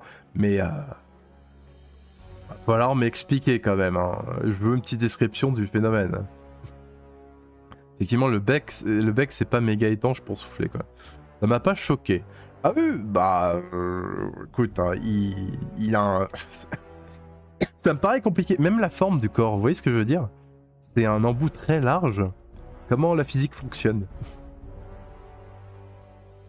On peut émettre un soufflement sans lèvres. On peut, oui, mais du coup, il va juste souffler. En fait, c'est comme si quand vous soufflez sur une bière, une bouteille de bière vide, ça fait un petit fût, mais ça va pas faire un bruit de corps, quoi. Il faut de la pression dans un corps pour pouvoir faire un son qui écho loin. Je suis plus à ça près. Un bec qui souffle dans un autre bec. Ah, intéressant. Peut-être qu'il utilise une autre partie de son corps. Ah oui. Ah oui. Il fait attendez. Et là, il met le corps derrière lui. C'est parfait. J'avoue, ouais. À mon avis, il y a une histoire assez étrange autour de ça. Tiercé, musicien de bar miteux. Tout de suite l'argument de la physique. Ah bah, je veux dire, la question se pose. C'est tout ce que je dis. La question se pose. Ensuite, alors voilà, j'ai mis les deux exemples similaires d'un bout à l'autre. Alors là où, pour lui, il a des poumons. Il a la capacité de souffler, on est d'accord. On sait pas comment il fait, mais il peut le faire potentiellement. Maintenant, on est sur le... Voilà,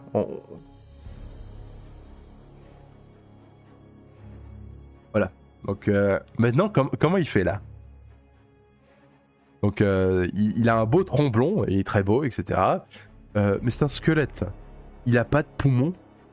À la limite, on peut dire c'est enchanté, il pousse un son spectral avec son truc. Mais là, ta gueule c'est la mort, ouais, pourquoi pas. Donc bon, on va pas s'étendre, mais là aussi on a un cas où c'est comment ça marche. Là c'est encore pire. Maintenant, nous avons la séductrice infernale. Elle, en vrai, elle est très intéressante. Je trouve extrêmement originale. Vraiment, le design de la séductrice est juste... C'est Slaanesh dans toute sa beauté, quoi. C'est une harpe faite avec le corps vivant d'un mortel. Et ses tendons sont utilisés comme cordes pour la harpe. C'est-à-dire qu'à chaque fois qu'elle fait un son avec la musique... Le gars, il est tordu de douleur, quoi. Ça, c'est vraiment... Ça, c'est une figurine pourrait le mieux symboliser Slaanesh. Celle-là, elle est dans le top 3 pour moi. Elle est juste magnifique. C'est vraiment un truc de fou. Donc, elle peut aussi, bien sûr, enchanter ceux qui entendent sa musique. C'est une démon de Slaanesh, bien sûr. Mais franchement, c'est du génie. Vraiment, on a affaire à une... en termes de design et en termes de figurine qui représente sa faction, ça se pose là, quoi. Donc ouais, magnifique harpe. Elle, clairement, elle va aller dans Virtuoso. À la limite, elle va au-dessus du Squeak Piper.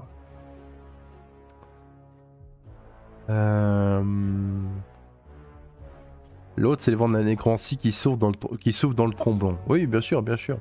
Je mettrais plus en D le Tangor par rapport au fait qu'il est un musicien lambda, comme on voit dans presque toutes les unités. Il n'a aucune spécificité ou trait de l'or qui le distingue. Oui, bah ça n'empêche que moi je demande comment ça marche. Non, je pense qu'il est bien là, il est bien.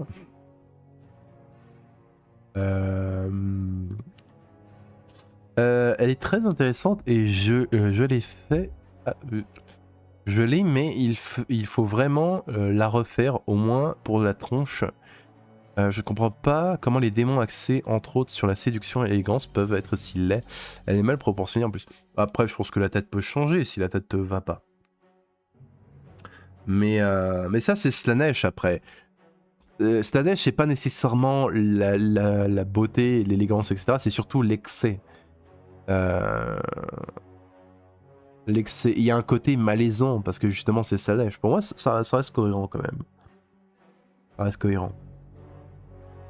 On n'a pas besoin que les démons soient des canons de beauté, entre guillemets des succubes, etc. C'est pas forcément ça la nature véritable de Slaanesh, quoi. C'est la nature, on va dire, c'est la chose que beaucoup de personnes pensent en premier, mais c'est pas ça, quoi. Je la descends pas méchamment, j'ai la fille. Non, t'inquiète, pas de soucis. Après, comment on fait pour se déplacer? Ça veut dire que l'humain est obligé de marcher accroupi ou en position de prière plutôt? Bonne question, Sam. Bonne question. Peut-être qu'il se lève en vrai. Il y a un monde où il se lève. Elle est définitivement... ouais, elle est très unique cette figurine. Oui, mais est-ce qu'il crie de douleur d'une note différente pour chaque tendon? Sans doute. Justement, ça doit osciller. Sa musique, c'est les hurlements du gars.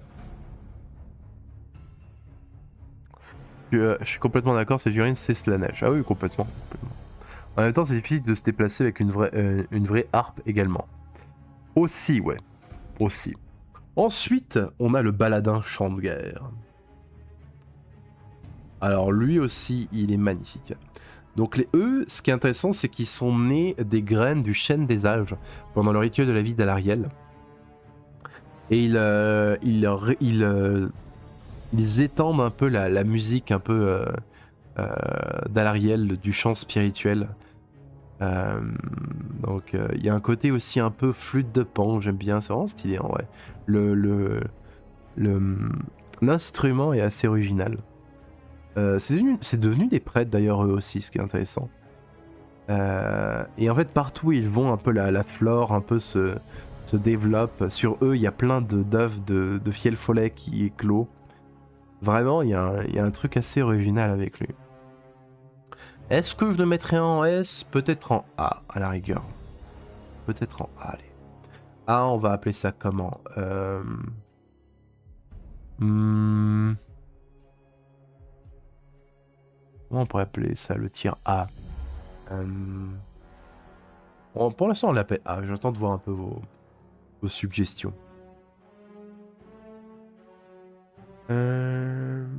Bonsoir Guillaume. Je pensais que le type était mort et qu'elle jouait sur son cadavre. Je pense qu'il aimerait être mort. Il aimerait, mais c'est pas le cas. Il y a un petit côté un peu Dark Eldar aussi, qui aime bien transformer les gens en mobilier ou en... un truc comme ça. Ensuite, on a les tambours de néant du Léviadon. Donc lui, le joueur de tambour qu'on voit sur le dos du Léviadon. Et il est assez intéressant en fait. C'est un tambour enchanté qui permet qu'à chaque fois en fait qu'il frappe sur le tambour, il y a des ondulations dans l'éther-mer qui créent un côté un peu mirage. Ça floute en fait, ça diffracte la lumière autour du Léviadon, ce qui fait que tous ceux qui sont autour du Léviadon et le Léviadon lui-même sont un peu occultés par les ennemis. Ce qui fait qu'en fait, tous ceux qui sont autour du Léviadon, il me semble qu'ils ont une protection à 5+. Ce qui est assez badass, donc il y a un lore autour du tambour qui est assez stylé en vrai. Donc, lui, je le mettrais aussi en A. J'aime bien aussi le côté un peu lore. B, je pense que ça va être classique, somme toute standard, quoi. C'est quand on va avoir des gars standards. Hop là. Je pense qu'on appelle ça comme ça. Ah, Rockstar. Orchestre. Pourquoi pas. Peut-être Rockstar, allez, ouais. Rockstar. D'autant que plus que... Tiens, il y a un truc que je trouve marrant, c'est qu'ils font un signe de rock. Il fait un signe de rock, le baladin. J'ai regardé là. Il lève le petit doigt et le... Et l'index. Ouais, c'est l'index. Là, on le voit mal hein, parce que c'est blanc. Mais il a vraiment... Il fait vraiment un signe de métalleux en tenant ce truc. Donc, allez, c'est cohérent. Allez, Rockstar.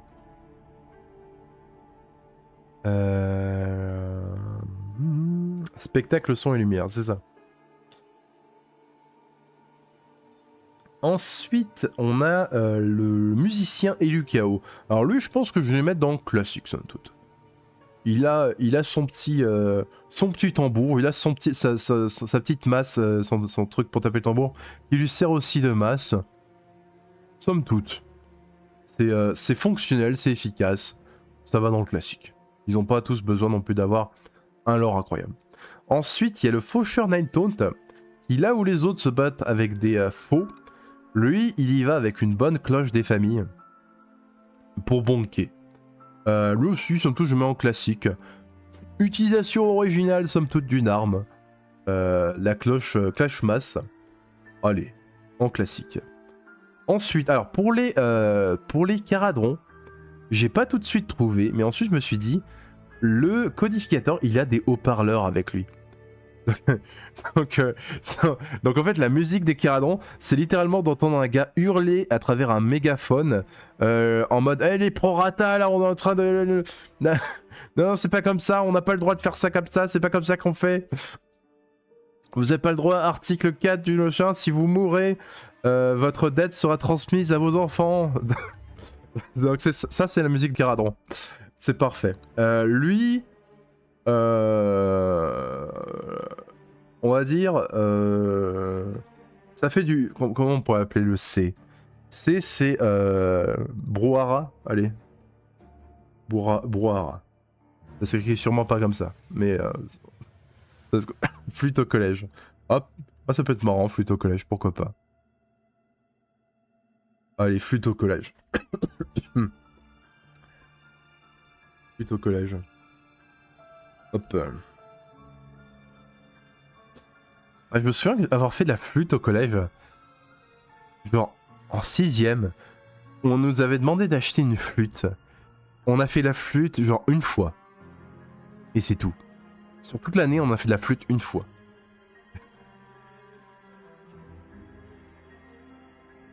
C'est pour appuyer sur les trous de la flûte traversière aussi. Ne remue pas sur les souvenirs traumatiques. Flûte au collège pour la 7ème. Ok, j'admets que c'est mieux que ma proposition. La musique des Caradrons, ce sont des textes de loi gueulés. Ils seraient les sauver d'eux-mêmes. Les Caradrons, c'est d'entendre l'équivalent du contrôle de mission de Deep Rock Galactic. Ouais, c'est ça. Exactement ça. C'est exactement ça. Exactement. Genre, vous êtes pas payé à glander, allez-y les gars. C'est complètement ça la musique.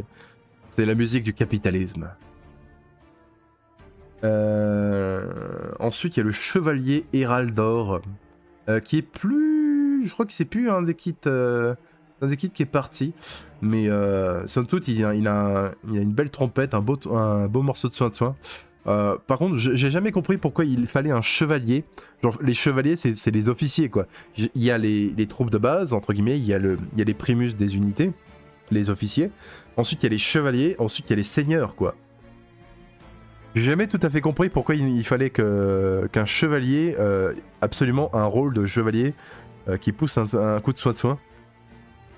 Genre, sortez-vous les doigts. Ça fait penser à Camelot, sortez-vous les doigts du cul. Je vais le mettre en classique, somme toute, lui. Il va en classique, allez. Plus vendu, ouais, c'est ça. Trompette plus. J'ai la chance de n'avoir fait que la flûte une fois. Mon supplice personnel a été digne de la victime de l'Infernal Rapturus ou les prisonniers des Ocaries. Ouais, quand même. Ça me paraît un peu extrême. Avec le casque c'est chiant pour souffler. Ah oui aussi, j'avoue. Bien vu ça. Est-ce qu'on n'est pas sur un comment ça marche? Bah oui, oui, bien vu, Miguel. Bien vu. Encore un truc, c'est n'importe quoi. Tu vas avec les autres débiles qui niquent la physique. Ensuite, on a le maître des tambours des lanciers à gradon. Lui aussi, somme toute, c'est classique. Je veux dire, il a 2 masses, il peut s'en servir pour filer des tollés aux ennemis.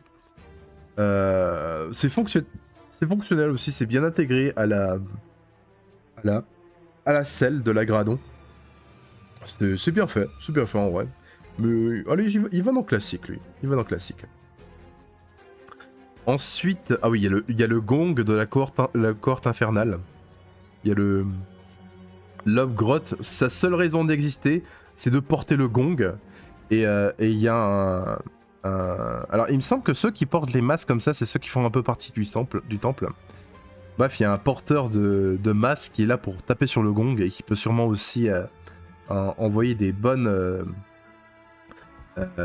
coups sur les ennemis quand il s'agit de combattre, mais là aussi c'est assez marrant. En vrai, c'est original, je trouve. Je le mettrais peut-être dans point de vue design. Je sais pas, je le mettrais peut-être dans Rockstar, allez. Un petit solo de gong.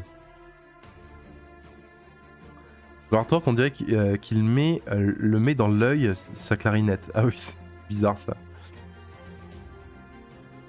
Et il lui tient comment sur son dino? Bah sur la selle.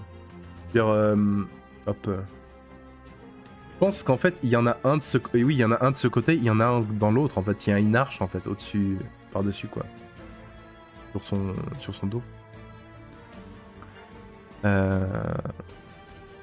Sous l'élu, c'est qu'il a attiré l'attention des dieux en jouant du tambour, c'est pas rien. Ah bon? Ah, intéressant. Intéressant si c'est ça.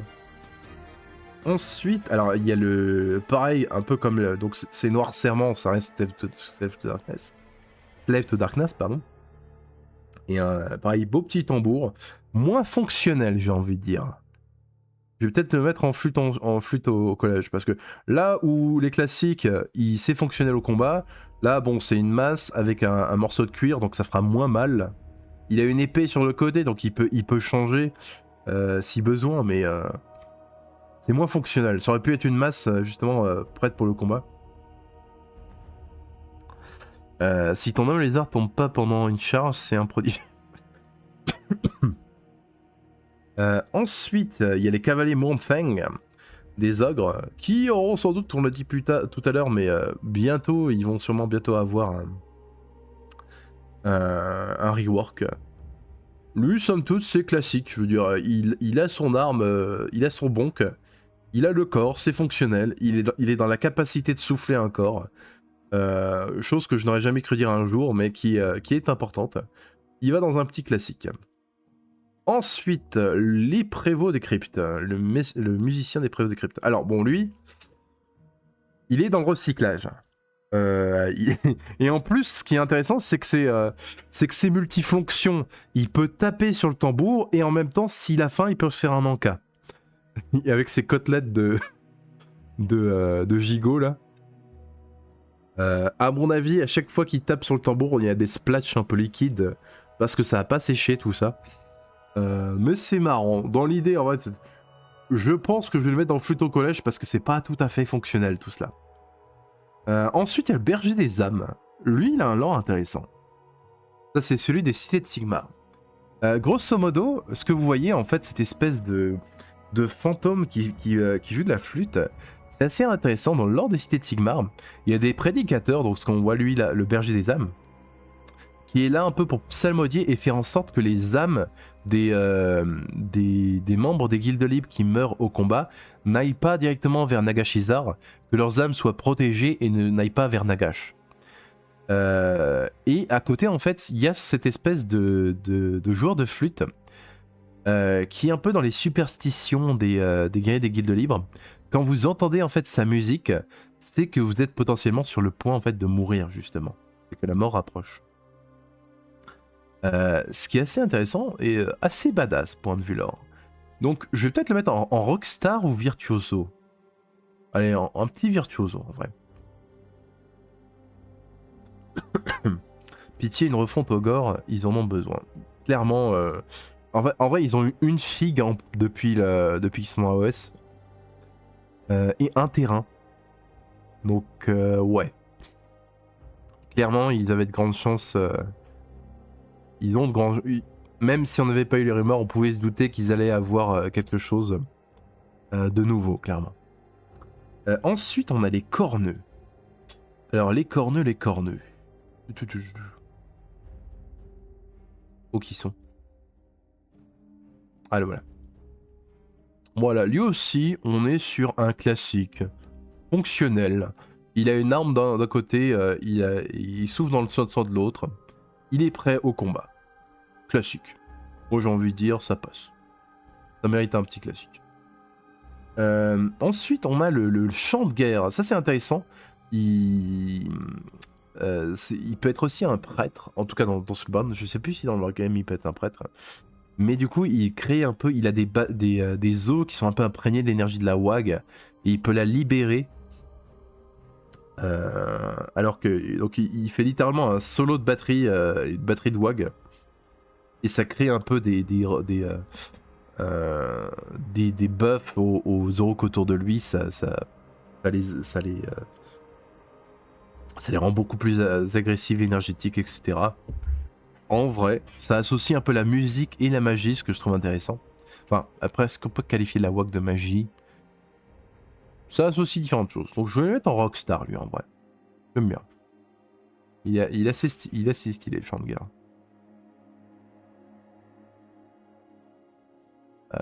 Mais lui, il croit que c'est fonctionnel, c'est l'essentiel. Ah oui, c'est vrai qu'après, les manches chères, ils ont qu'à y croire. Mais dites-moi, monsieur, le gardien des âmes, votre pote à côté, c'est pas un peu de la nécromancie? C'est un peu ça, ouais. Il y a un petit doute. C'est vrai que... Qu'est-ce qu'un fantôme fait chez vous? Après, un truc quand même important à préciser, c'est que tous les spectres ne sont pas des nuit, tous les spectres en fait ne sont pas forcément sous le contrôle de Nagash. Il y a par exemple des spectres des morts qui, dans les après-vies de Shaiish, qui ont résisté aux armées de Nagash et qui sont toujours indépendants. Et ils sont protégés de l'influence de Nagash. Il y a aussi des cas de nécromancie différentes de la nécromancie Nagash. Il y a eu des espèces de Frankenstein qui étaient maintenus en vie avec de la technologie. Il y a d'autres divinités qui sont liées à la nécromancie. Par exemple, il y a Runespool, le ligné des Cairns, qui d'après les croyances de la dynastie vampirique des Virkos, serait un dieu animal de mort-vivant. Donc il y a d'autres influences nécromantiques potentiellement. Donc voilà, tout ce qui est mort n'est pas forcément Nagash quelque part. C'est intéressant de le noter. C'est un Orc Star. C'est ça, exactement.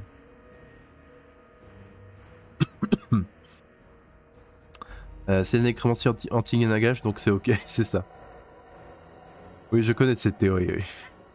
Tous les morts vivants ne sont pas avec Nagash, monsieur. Oui, je connais cette théorie, oui. Ensuite, la cloche hurlante. Pour moi, genre, pour les Skaven, on ne pouvait pas parler de musique sans inclure la cloche hurlante côté Skaven. Alors c'est un gros instrument avec un gros char qui charge, avec un prophète gris qui peut balancer des sorts du haut de la cloche. En vrai, franchement, point de vue design, c'est du génie.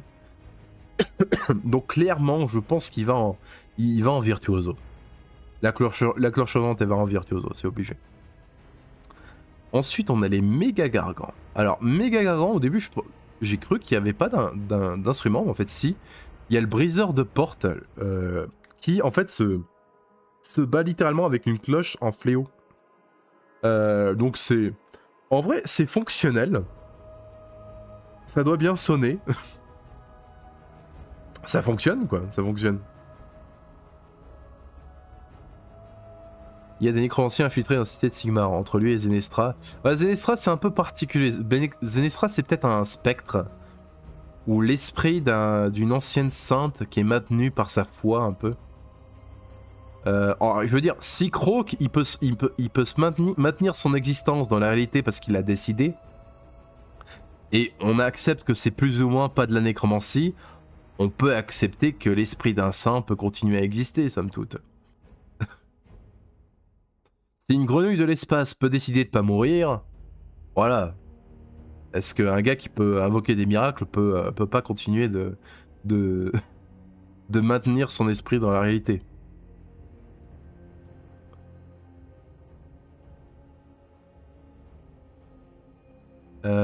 Donc lui, en vrai, je le mets en rockstar.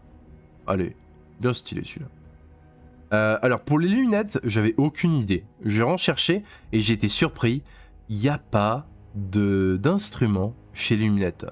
Alors que c'était quelque chose qui était très présent chez les elfes. Mais ça manque chez les lunettes pour le coup. À la limite, je me suis dit ça. Ils ont un arc guitare. Ça peut peut-être faire quelques petites notes sympas. Bon, ça va en comment ça marche en vrai. C'est parce que j'avais pas d'idée, donc ça va là. Ça va là.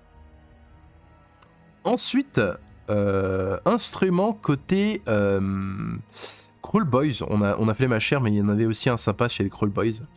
Le Slogos des Marais. Avec le joueur de tambour sur le dos qui est vraiment... il est complètement... il est dans son trip, quoi. Il est dans la zone. Il fait un solo de batterie. Il a l'air content. Celui-là, il est génial. J'aime beaucoup aussi.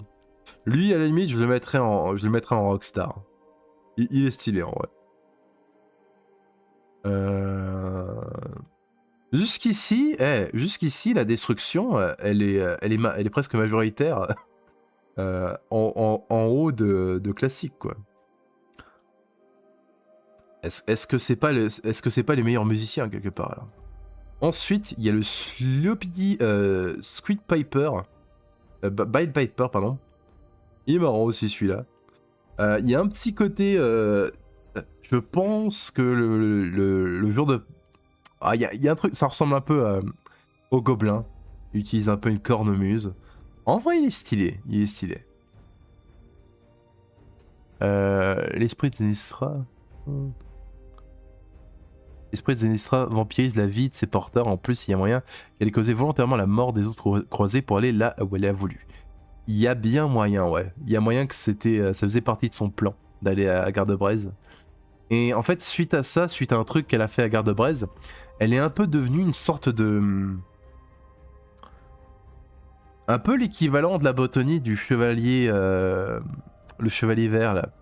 Genre, elle apparaît et disparaît, mais version sainte de Sigmar. Elle apparaît et disparaît vers différentes batailles. Là où les dévots ont besoin d'elle. Donc il y a un côté où elle est presque devenue une sorte de... une démone de l'ordre. C'est chelou, une sorte d'ange, une sorte de... bizarre. Lui, en vrai, la figue est iconique, je le mets en virtuose. C'est très stylé, en vrai, quand même. Très stylé. Ensuite, on finit sur du classique, somme toute. La musicienne des Sœurs du Massacre. Ah oui. Comment elle souffle? Parce que je veux bien qu'elle peut respirer, mais en fait, comme le masque est littéralement fondu sur son visage, c'est compliqué. À la limite, si l'embout du corps est littéralement fait et prévu pour l'embout de sa bouche... ça peut fonctionner. Mais j'extrapole là, donc ça va dans comment ça marche ce truc. Et enfin, le pyrotueur vulkite, le tromblon, classique. Il a une arme d'un côté, il a son tromblon de l'autre. C'est fonctionnel. À la limite, il y a beaucoup de trous dans le tromblon là, sur les côtés et là. À la rigueur, vu qu'il est troué de partout, je vois pas comment il fonctionne le truc. L'air s'échappe en fait. À la limite, je mets un petit flûte au collège, hein, parce que là, c'est un peu ça. Gimli au gouffre de Helm. Ouais, c'est ça, avec le corps de la taille d'une tour, littéralement. Littéralement, la tour, c'est un corps. Mais voilà, donc, pour cette tier list. Petite tier list. Comme je dis à chaque fois, les tier list, c'est pas forcément à prendre très au sérieux. C'est une excuse pour parler du lore et pour parler des figurines. Et ça permet un peu de le faire de manière structurée, comme ça on voit c'est autour de quelle faction, et c'est facile de s'orienter un peu dans la vidéo. Voilà. Faut pas trop vous prendre au sérieux au niveau des tier list. Trop prendre tout ça au sérieux. C'est un peu une excuse pour parler de lore et de figurines, et de toute façon c'est sûrement pour ça que vous êtes sur la chaîne. Donc voilà. Mais voilà.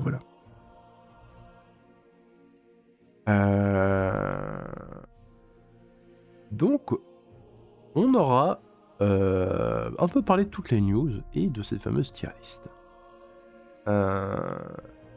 Pour le prochain live, d'ailleurs ce samedi, je pense qu'on va faire un peu de peinture potentiellement. J'attends de voir. Je vais sûrement aussi essayer de faire des vidéos avec certaines des parties du live qu'on a fait aujourd'hui, genre la partie un peu où on a parlé des rumeurs, la chronique, le lore sur les Scavenation, etc.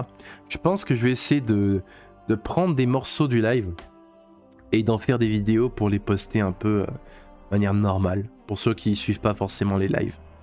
J'essaie de faire ça plus souvent parce que quelque part, c'est... bon, ce sera pas forcément parfait dès le début, je pense. On va voir si ça rend bien ou pas, mais je pense qu'on fera ça. Les Ossiarques n'ont aucun musicien, c'est à noter. Oui, effectivement, c'est les seuls que j'ai pas pu inclure. J'ai cherché, j'ai pas trouvé. Pour le coup, ils ont vraiment rien du tout. Les lunettes aussi, quelque part. Ça, c'était la blague, mais les lunettes aussi n'en ont pas.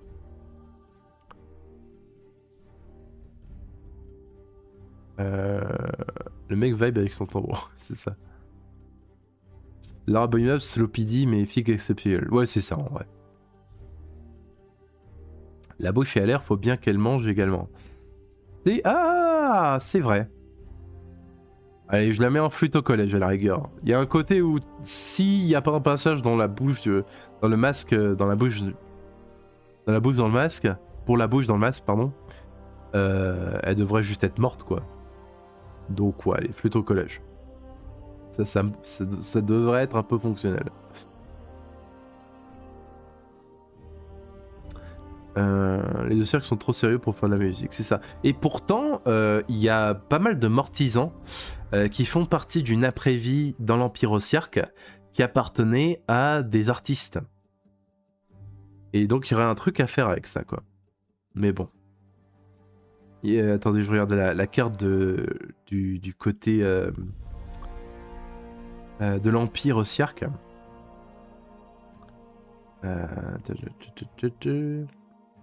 Où est la carte des territoires? Attendez.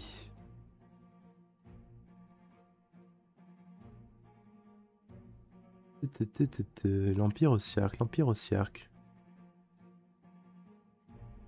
Il y a beaucoup de cartes en vrai. On commence à avoir beaucoup de cartes.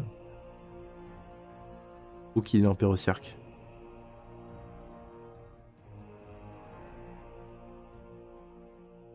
Ah mais je le trouve pas, c'est ça le pire. Ah le voilà. Voilà la carte de l'Empire Ossiarque, qui est à l'est un peu de la carte de Shaiish qu'on a. Il me semble que c'est Anadiria, si je dis pas de bêtises. Non, c'est Lyria. C'est Lyria. Lyria ou Anadiria, je sais plus sûr. Une de ces deux après-vies, c'était justement une après-vie où allaient des artistes. Et c'est pour ça que beaucoup de sculpteurs ossiarques sont parmi des âmes qui, en tout cas, sont un amalgame d'âmes, d'individus qui venaient de ces après-vies. Donc parmi eux, il y avait aussi sans doute des musiciens, etc. Donc ce serait intéressant qu'ils explorent un peu ce côté-là. Equus, il y a beaucoup de cavalos qui viennent de là, c'était beaucoup justement un peu des tribus nomades un peu qui allaient à Equus. Donc il y a un truc intéressant à faire potentiellement. Ouais. Côté news, est-ce que j'ai rien oublié d'intéressant? Il y a les Warhammer classiques, tiens, qui sont sortis. Il y a, parmi eux, du côté AOS, il y a Warhammer Underworld qui est en promo. J'y ai joué en vrai, il est sympa. D'ailleurs, je me dis, samedi, si ça vous dit, on pourrait se faire une petite session let's play de Warhammer Underworld. Ça peut être sympathique. Le jeu est vraiment sympa, il y a plein de bandes disponibles. En vrai, le jeu est bien.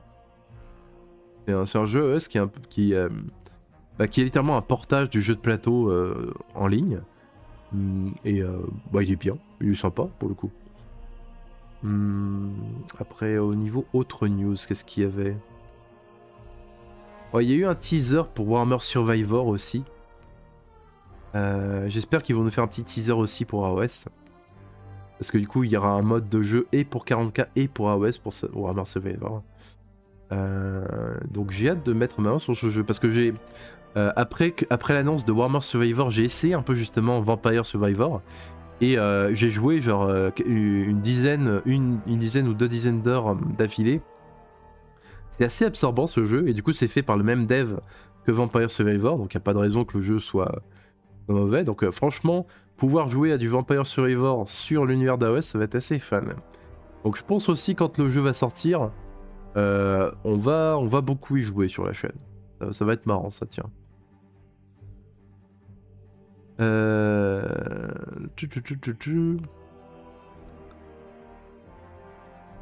tiens, là on voit la partie... La partie AOS, il me semble qu'on la voit là. On va voir un peu là. Nagash n'a aucun écart pour l'art ou la beauté, il ne veut que des pantins fonctionnels.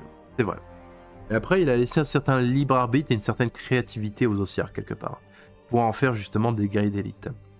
À tous les gamers, je regardais le RTS AOS, il est bien, il vaut le coup. Realm of Ruin, en vrai, la campagne narrative est très bien. Il y a des promos, franchement, il y a des promos, il est à 5 balles, 10 balles, 2 balles. Ça vaut le coup, juste sur ce point-là. Il y a un mode de construction de cartes qui est très développé. Tu peux peindre tes unités. La campagne, les cinématiques de la campagne, c'est qualité film. La 3D, etc. Le doublage en français en plus. Rien que pour tous ces trucs, quand il est en promo, moi je dis que le RTS Realm of Ruin, il vaut le coup. Là où le jeu est un peu... n'a pas forcément accroché pour tout le monde, c'est au niveau du PVP. Le feeling était pas ouf. C'est ce qui je pense a fait qu'il n'a pas trop accroché.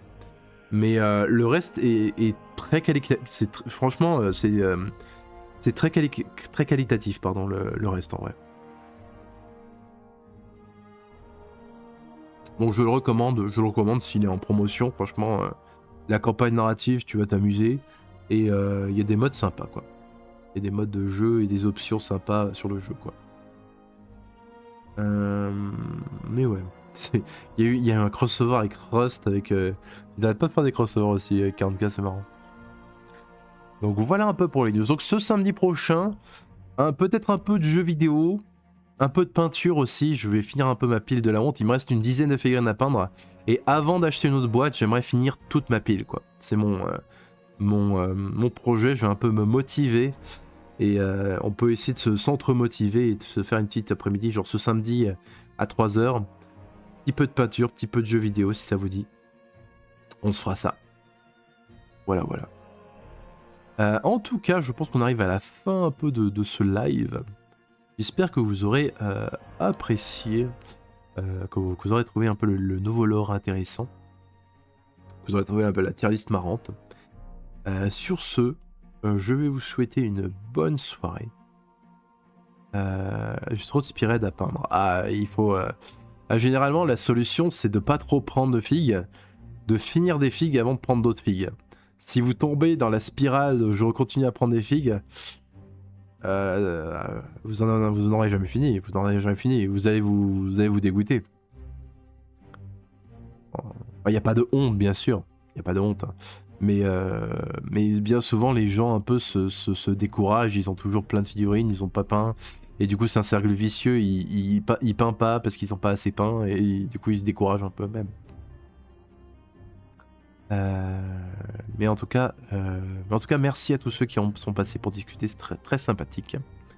Et bonne soirée. Prenez soin de vous. Et je vous dis à samedi. À samedi. Allez, à plus.